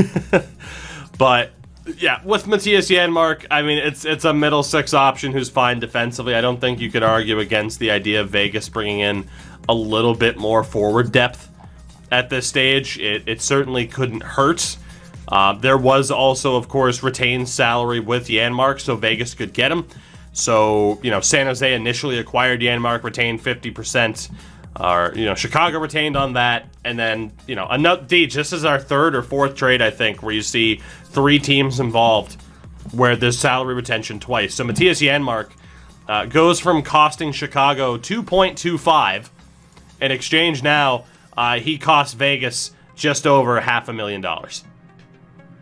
So I am completely on board with Deej's thought here of we are 100% going to see this type of trade nerfed. Oh, yeah. In video game speak, there is no goddamn way that certain GMs aren't going to complain about this. That Matthias Janmark goes from costing $2.25 to $562K for Vegas now on this playoff run. So I mean, they're just literally buying draft picks. Yeah, that is basically what it is, for sure. Deej, the other breaking news coming through, Ben Hutton going from Anaheim to Toronto. I like that. For a 5th round pick. Leafs fans are like, hey, are we going to get that extra defenseman? Kind of hoping we're getting that extra defender. And they get that extra depth defender as well. They get the forward help they needed on the defensive side of things. They get their goaltender. They get their defender. As if the Leafs weren't already favorites out of the North Division. They still very much are. And Ben Hutton at this stage, he's an inconsistent player. His numbers are down this year. You could argue it's because he went to a bad Anaheim team. But still someone who can probably help out a little bit more on the offensive side of things for Toronto moving forward. Yeah, I agree. And Ben Hutton, although he's inconsistent, he's actually one of those rare players that went from the NCAA straight to the NHL. I believe he's only, if I'm looking, he was only in Utica for 4 games. So, clearly it takes a long time to figure your game out, especially based on his draft year.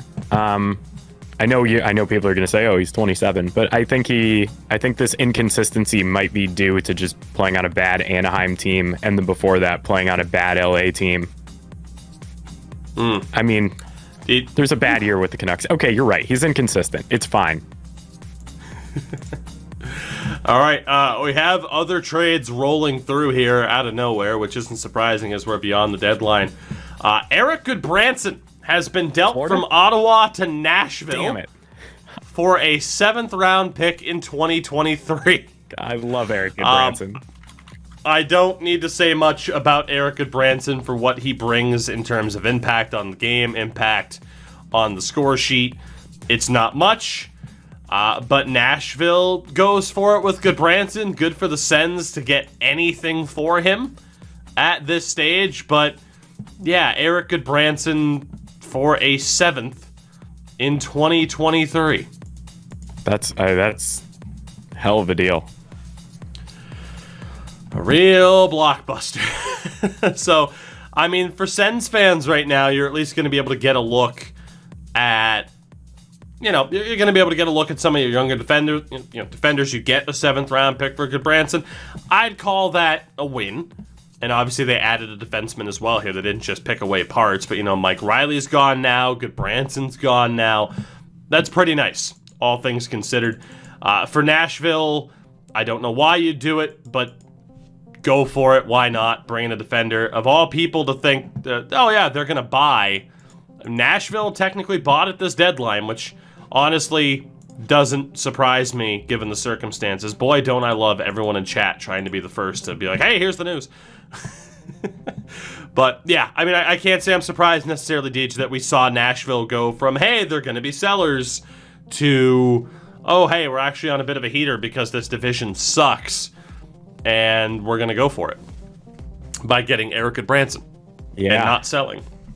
Well, it's also weird because Chicago is kind of selling, right? Yeah. And they're not really out of it either. We have talked about it with that division all season long, and we can talk about it again now. Carolina, Tampa, and Florida are in on the Central. What happens here? Nashville, they don't sell. Chicago does sell, which Columbus definitely sold. Detroit was involved in, getting some picks here. And then you have Dallas, who has done nothing. So that Central Division outside of the top three teams, it's still just the same situation where it's like, what the hell are these teams doing? Now, apparently, and this is why I wait for people to say, hey, wait for the full trade.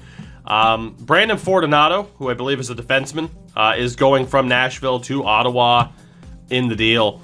Didn't Dallas pick up Vatanen? But Sammy Vatanen's fucking cooked, dog. He's not even worth talking about.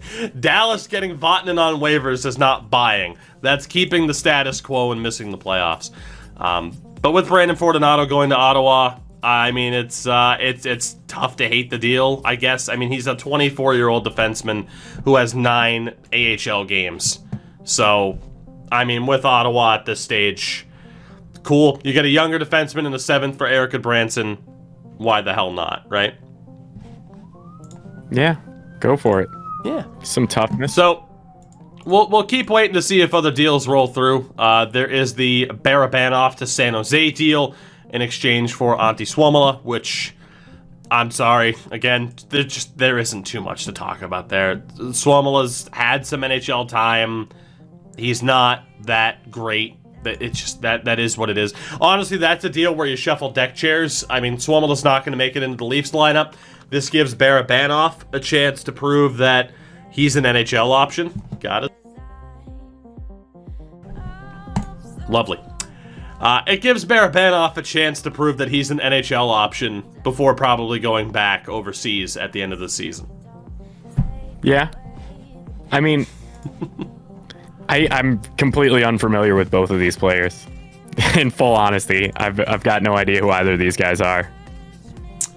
Fair enough. And I don't think anybody will blame you for that. So, I think we are, I think we're all caught up on the deals that had happened. So I want to dip back to some of the older deals as well that have gone down over the past 24 hours or so. Pittsburgh picked up Jeff Carter. I like that. I like it a lot. For a conditional 3rd round pick next year and a conditional 2023 4th rounder, which can be changed to 2nd and 3rd round picks, depending, of course, on the conditions. Carter acquired on 50% retained salary. Jeff Carter is cooked by pretty much all measures. He's actually been a little bit better this year in terms of even strength play than he had been in the past couple of years. But again, you want to talk about overpayments, and people will be very quick to label, hey, here are the overpayments. Potentially a 2nd and a 3rd for Jeff Carter, maybe even a 3rd and a 4th. I don't know. I guess Pittsburgh hoping to get a little bit more, out of him. There is the Hextall connection. Yeah. We'll see what Jeff Carter is in a reduced role in Pittsburgh, and if he can kind of recapture a little bit of magic. Yeah, it makes me wonder, with their center depth between Jared McCann, Sidney Crosby, Evgeny Malkin, do you play Jeff Carter on the wing? I think so, yeah. I mean, he's someone who, could definitely play on the wing if need be, but it's not a horrible idea, right? Like, kind of the Nick Foligno method, where it's like, oh, this guy can play anywhere we need him to. Fanboy! Yeah. The man was a fanboy! I like that trade a lot. I think he's going to look good in a Pens jersey. Yeah. Alex, thank you for the resub, by the way. Again, you try to mute those, but sometimes they go through anyway. It is what it is.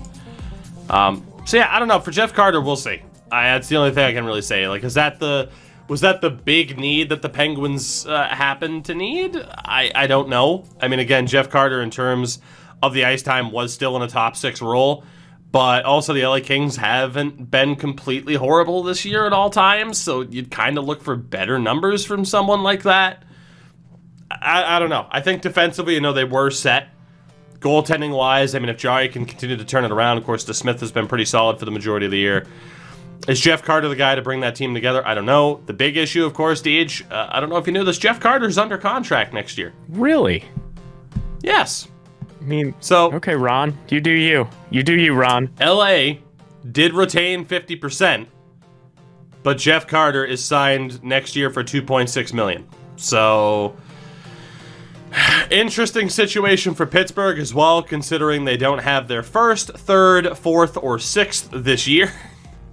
And they already don't have their 3rd round pick next year because of this trade. So, interesting times for Penguins fans. And I'm sure, with Jeff Carter being 36, yeah, there's rumors of him potentially retiring, but you don't know that for sure.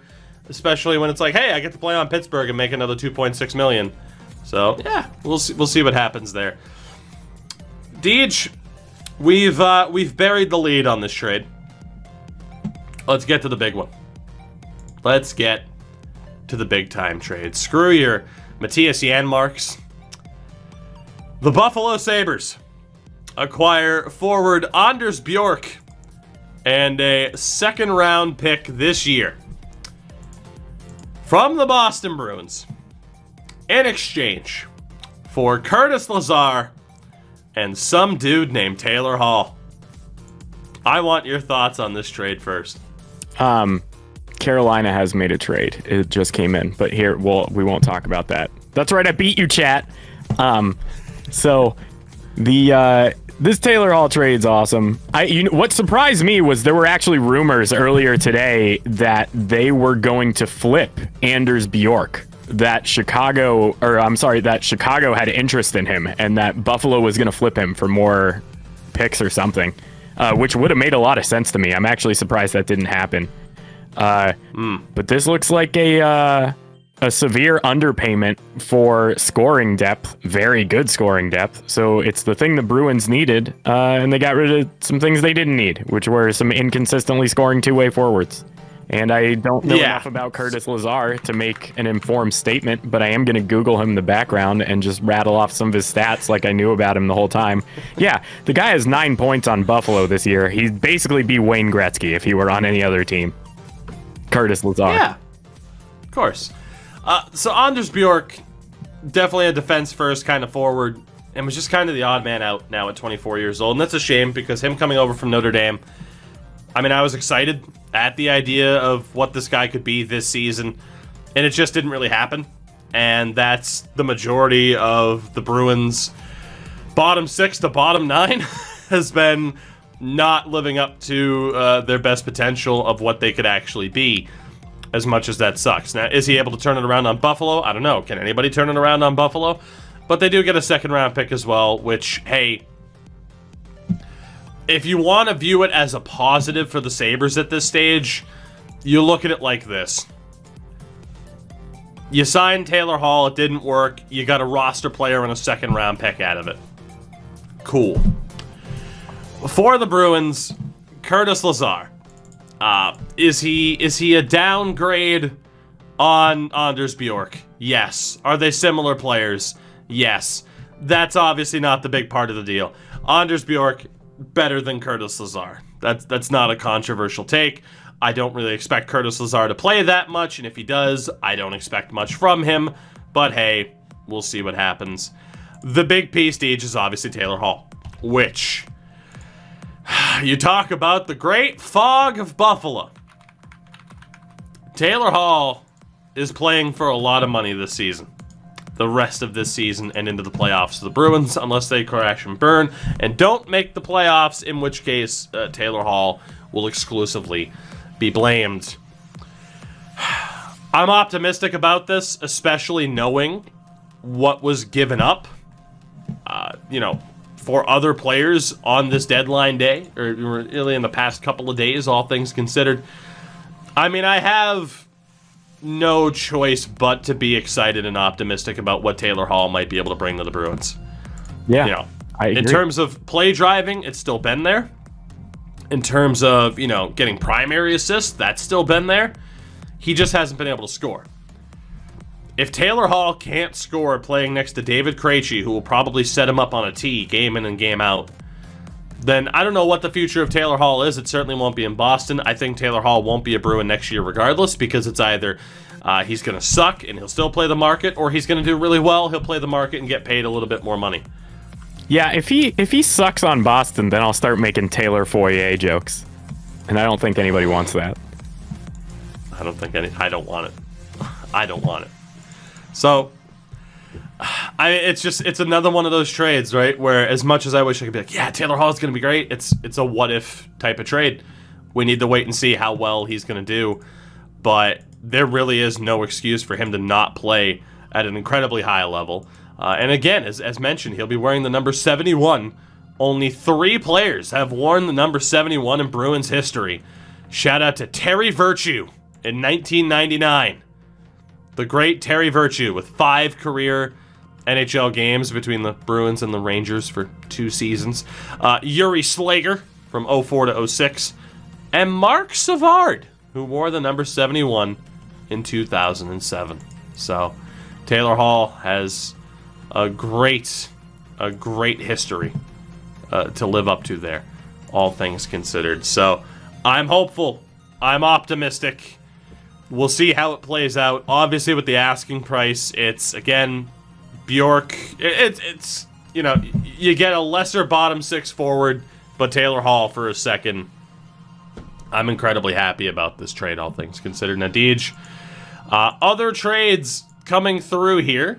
I don't know if we have the full term here, or the full details of the trades at this stage, but one of them we do. Michael Raffl has been dealt to the Washington Capitals in exchange for a 5th round pick, apparently. Don't know if we have the terms of what year that 5th rounder's from. I would presume this year, but knowing how this is played out, probably next year. Michael Raffl to the Caps. Now, the question was, are the Caps actually going to do anything? I didn't think so. And in the grand scheme of things, I still don't think they've done anything, because Michael Raffl's terrible. Yeah. They've got to know something. I mean, from an analytical standpoint, Michael Raffl's bad. That's it. Now, again, you can't measure heart, grit, ferocity of their play, but for Caps fans, does this move the needle at all for Caps fans? No. Is this maybe what they were hoping for to help push them further above the direct competition that they have? I don't think so. And again, there isn't much they could do. It's a depth move. They had very little cap space. It is what it is. Again, we talked about it earlier on. There wasn't much they were going to be able to do without moving a major piece who happens to have a decent amount of cap. And I just don't see the majority of the teams looking to necessarily do that. So, Michael Raffl to the Caps, sure. I mean, the Flyers get rid of somebody. They can play a younger guy in the lineup now, which is fine. And for the Caps, cool. You get a warm body for nothing. So why not? Oh, we got another trade that just popped up. Yeah, that we do. We'll look to get details on it. Jordy Ben has been dealt to the Winnipeg Jets, so that is a huge win for the Canucks to get something for Jordy Ben before his contract is up. And we have details on Hayden Fleury. Full details just came out. Yeah, we have details for that. Hayden Fleury going from Carolina to the Anaheim Ducks. So the Ducks move on from Ben Hutton, but pick up Hayden Fleury, who, I'm good with that personally, in exchange for defenseman Yanni Hakanpää and a draft pick. So, for Carolina, You get rid of Fleury, which at this point I think had to happen because Hayden Fleury just wasn't going to crack that lineup full time. He was jumped by Jake Bean. It's a change of scenery for Hayden Fleury. He's not bad. You know, you can compare him pretty closely to Ben Hutton, probably a little bit better defensively, so that's fine. Change of scenery. We'll see if Hayden Fleury can live up to being the former, top 5 pick that he was, top 10? Yeah. And for Carolina, Yanni Hakanpää, and people know this because I've talked about it on stream recently, Yanni Hakanpää is a defender's defender. Like, he is just a true defensive defenseman. So the idea of Carolina bringing in an older defenseman who's more defensively solid, they move on from a younger guy, I think it's a good deal for both teams. Hayden Fleury gets that change of scenery. Carolina gets someone who you can feel a little bit better about using as a true depth defenseman. Yeah, I agree. And he was a 7th overall, by the way, Hayden Fleury. Yeah, that makes sense. And then the other trade, it's a 6th round pick to Vancouver in exchange for Jordy Ben, who was off to Winnipeg. So good for Vancouver to get something for Jordy Ben. For the Winnipeg Jets, Jordy Ben's not good. He's a really good PK guy, but like the even strength defense is pretty garbage. I mean, again, maybe he's a little bit better for Winnipeg on a better team than he was for Vancouver on a bad team. Yeah, I agree. I think, I don't know. He's one of the... Hopefully... I mean, like, why the Jets get... I don't know. I'm actually kind of confused by the Jordy Ben trade. It seems like a thing that just happened to happen to me. I gotta be honest. Out of all their targets, I mean, unless you run with the idea of physical defenseman good, I mean, sure, why not? I mean, I'm not saying the Jets couldn't use a little bit of, I'm not saying the Jets couldn't use that extra bit of defense. They can use that depth, especially now with Nathan Beaulieu out for the entire season. So, I mean, I get it. I just don't know if Jordy Ben's the guy that you would have wanted, for that price, especially if Eric Gustafsson was getting dealt to a fellow North Division team for just a 7th. But the old Jim Benning Winnipeg FOMO. shore up their defense. It's a lot of FOMO. And we haven't...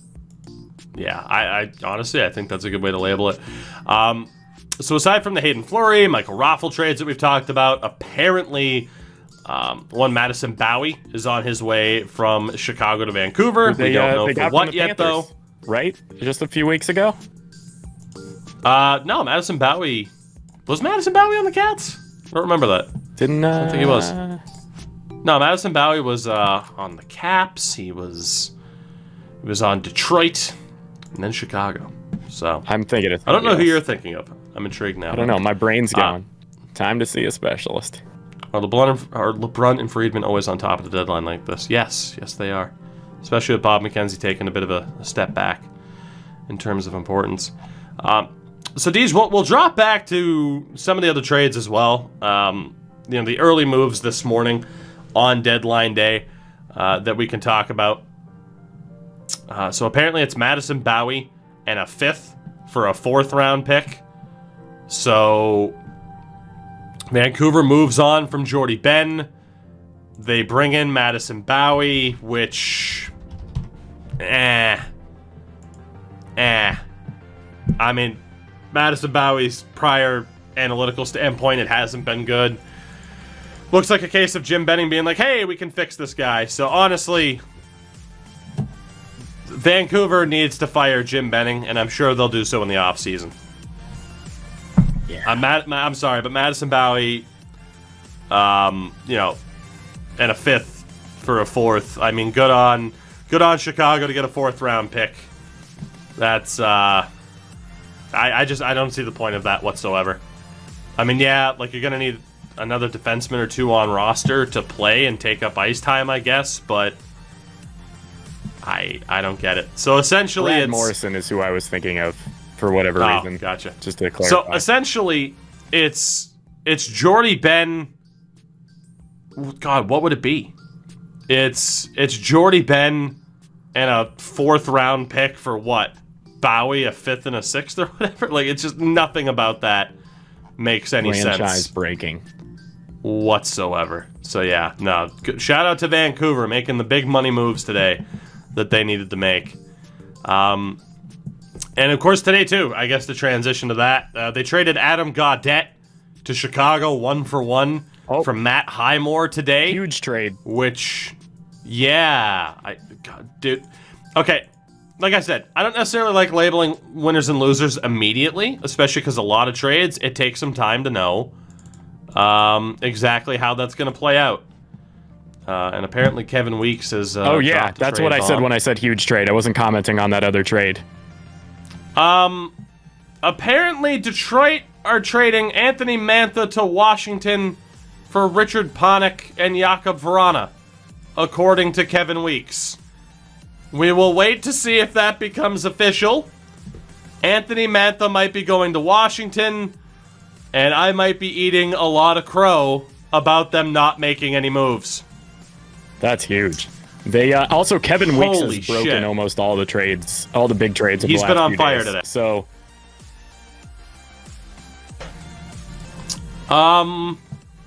yeah, we'll wait for the official word there. But talking about winners, if Anthony Mantha gets dealt to Washington, I think we have a winner. We'll pause on that for the moment to continue to shit on the Vancouver Canucks. And again, that being, I don't really understand the point of trading Adam Gaudette to Chicago. I know Gaudette's been kind of shit, so why not? It really isn't. It's really a nothing deal. It's just two borderline AHLers at this stage, so that's fine. David Pagnotta at the fourth period has also reported this particular Mantha trade, so we'll wait. We await with bated breath as to whether or not the biggest deal of the day. I'm sorry, this would be bigger than the Taylor Hall trade or anything else. This would be the biggest deal of the deadline if this goes through. Deej as well. Dmitry Kulikov to Edmonton for a conditional fourth that becomes a third if the Oilers win a round. I do love this deal for the Oilers. Yeah. We talked about Kulikov a lot as a potential replacement or, stand-in for Ekblad in Florida. I really like Dmitry Kulikov. I probably would have preferred him over Mike Riley. So for Oilers fans, while they haven't done much, the addition of Dmitry Kulikov, and again, talking about what I thought of that Oilers defense, he helps out that defense core a lot. yeah, that's a huge upgrade. Kulikov's sneaky good. It's Kulikov, but it doesn't matter. Put the emphasis wherever you want it. What is it? Yeah. It's a really good upgrade for the Oilers. That's a piece that they don't have, that they need. And he's also, he's a bit of a veteran at this point. I always think of him as like a young 24-year-old defenseman because he was with Florida for so long. Yeah, he is 30. Has some veteran stability. Yeah, so a good deal there as well, as we still await to hear what the hell this massive trade is going to be in terms of the full piece to the puzzle. We might not even find out until later tonight. Other minor deal, again, like Freddie Claesson to Tampa for goaltender Magnus Krona, probably butchering that. But Tampa getting another depth defenseman with Claesson on top of course, getting Savard. San Jose gets a younger goalie into the system. Apparently first and seconds are involved in the Mantha deal, but we don't have the full word on it yet. Honestly, I don't mind the Sharks trading Freddie Claesson to get Krona. Just because, again, they need depth goalies. He's not signed. He played at the University of Denver this year. He's only 20. But the San Jose Sharks desperately need goaltenders in the system. So this helps them out quite a bit. Yeah, without a doubt. And aside from that, I think we've covered basically every trade here. So now, again, we wait this out. And until we do then, Deej, I wanted to talk just about some of the other teams in terms of what's happened so far. And I want to talk about the Central again. Mainly because that way we're still in the kind of Detroit realm of what the hell is going on here. Just as we wait to see if indeed Anthony Mantha's on the way out. Now, Kevin Adams on being limited to Boston for Taylor Hall, yeah, that's fair to say. So that was something that was being debated, right? Was how many options was Kevin Adams given in terms of where Taylor Hall would be willing to go, because Taylor Hall did have control there on where he was willing to go. So shout out to Taylor Hall for picking the Boston Bruins. I thank you, Taylor. Please don't fuck us over long term. So Deej, then again, looking at the Central, Carolina, no major moves, right? No major moves. We talked about the cap space that they had available to them. Ultimately, they choose to do very little with it aside from trading away Hayden Fleury. I think it's fair to label Carolina as losers of this deadline for their lack of movement compared to other teams in the division. Yeah, I mean, this is, you either win this year or you're severely crippled as far as salary and what you can do in the future. I'm still baffled they didn't stock up. Yeah, and I mean, like I said, flipping Fleury for Hakanpää, that's not a win when you talk about Tampa Bay adding David Savard. Florida that is adding massive. like 9 guys. Florida added a shitload of players in the aftermath of Aaron Ekblad going down. So the Lightning and Panthers, absolute winners in the Central. Carolina, I gotta hand them an L at this point. I don't think they added who they needed to add to make things happen. Nashville, let's be honest, it's somewhere in the middle. I don't think you can specifically call them losers. They didn't sell, but they didn't really buy outside of fucking Eric Gustafsson. So I have Nashville somewhere in the middle. And honestly, now that I think about it, I'm gonna hand Nashville an L for this, because they just stayed where they were. Yeah. And I think that was the worst thing they could do for their franchise. It's either you have confidence in that core and you buy. Not Gustafsson, Goodbranson, sorry. You got Eric Gustafsson, Eric Goodbranson. With Nashville, though, it's like, okay, you didn't buy, so you don't really have faith in this core, but you also didn't sell. You literally did what the New York Rangers didn't do a few years ago when the Rangers were like, okay, we can make the playoffs, but is it really going to matter? No, let's sell. Nashville was in the same spot, and they did fuck all. Yeah. Big L for Nashville today. Canes don't need anything. I don't buy that argument. They absolutely do. It can't hurt to add more pieces when your biggest competition to make it to the Final Four added today. So, no, I disagree with that vehemently. You know who I will give a huge dub to? I mean, obviously we'll do our division recaps on the show tomorrow or whatever, but I do want to give a huge win to Chicago, because they sold even though they could make the playoffs this year, and it's very rare to see a GM that's like, hey, even if we do make the playoffs, we're going to get fucking trounced by one of these 3 other teams. Yeah. That's a lot of smart moves by Chicago, and I like that a lot. Yeah, no, I agree with that as well. And yeah, maybe we will save that full division breakdown, I guess, for tomorrow's podcast as we continue to wait. Calgary for Bennett was Emil Heineman and a second-round pick next year. Florida picked up a 6th as well. So, Deej, I think that's what we'll do, is we'll do kind of an abbreviated podcast tomorrow. Yeah. And maybe do like our full division breakdown, and especially kind of like the day after thoughts.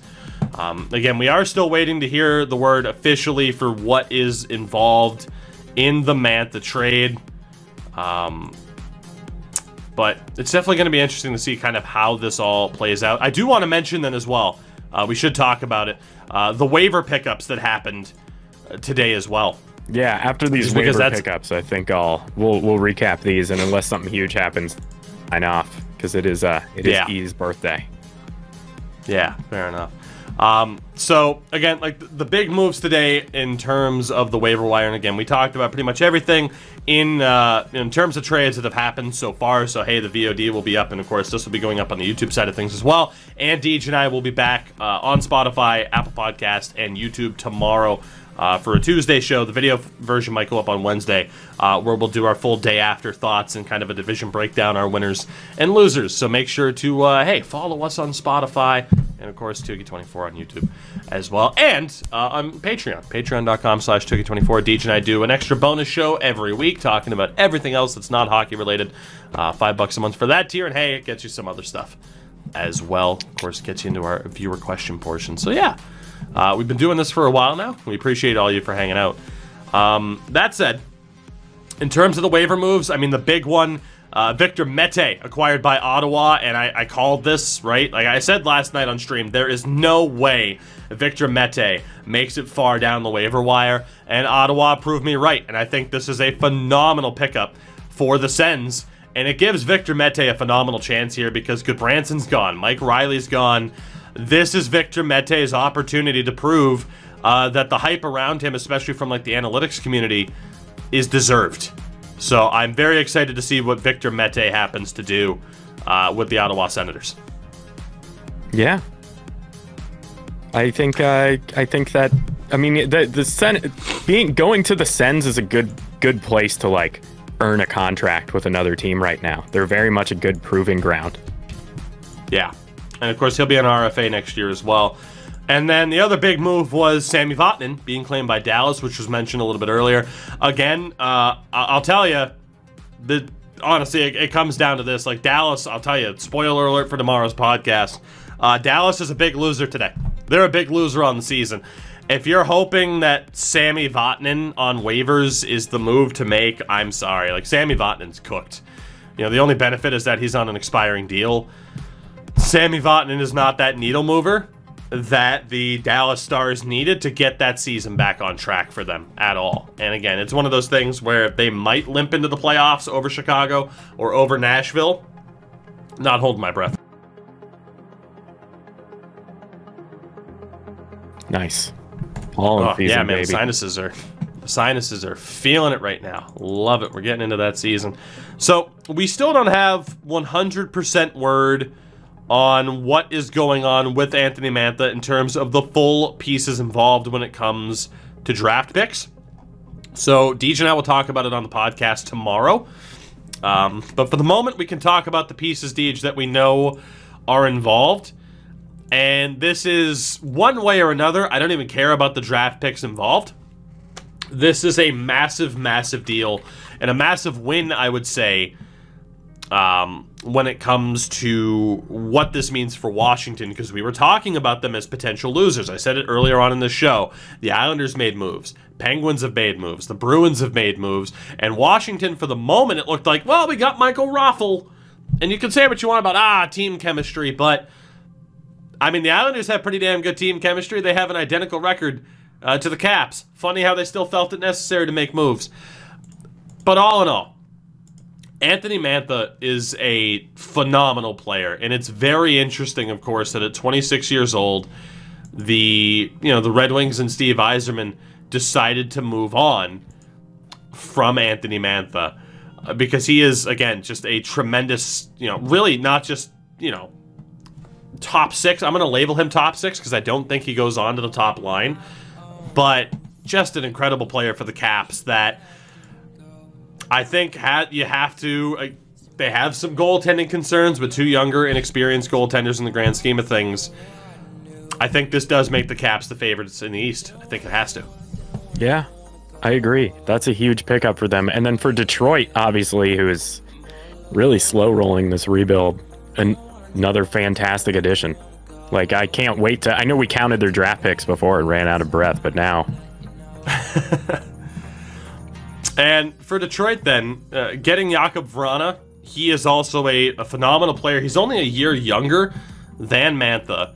Obviously, the difference here could be, I guess, the contracts. Like, Mantha's on a really good deal. I don't know. It's interesting that the Caps, I guess, decided that, a change of scenery is worth it for Vrana. I mean, it's not this major L for Detroit to get rid of Mantha and pick up Jakub Vrana at this stage. But it is just an interesting bit of timing. I mean, Vrana has 25 points in 39 games this year, so I certainly don't label Detroit as losers in this particular deal.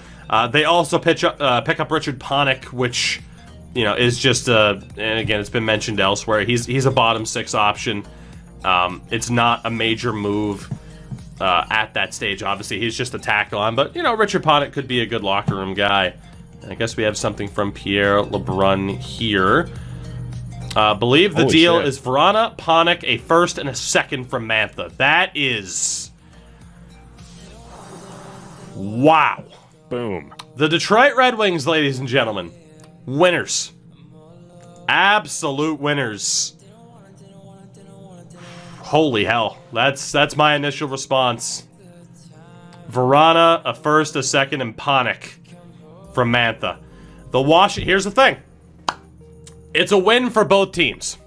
For Detroit, you get a great player in Verana and the draft pick capital that you desperately need.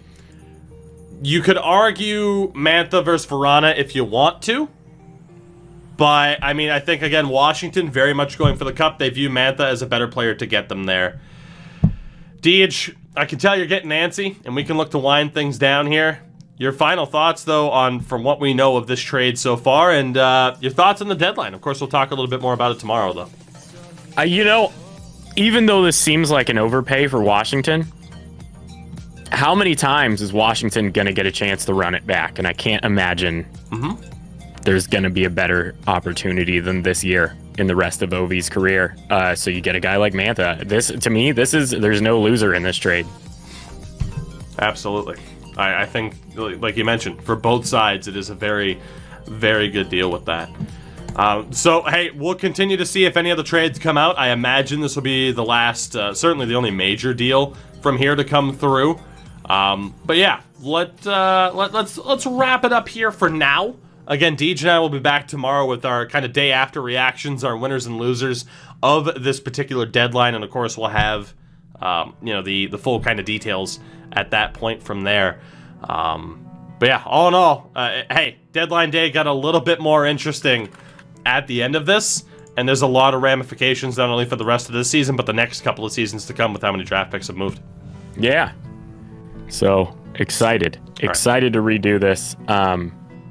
Chat, hey, warm regards. See you guys tomorrow. For those who stuck with us live here, we appreciate it. I'll still be on Twitch for a couple of minutes here after this.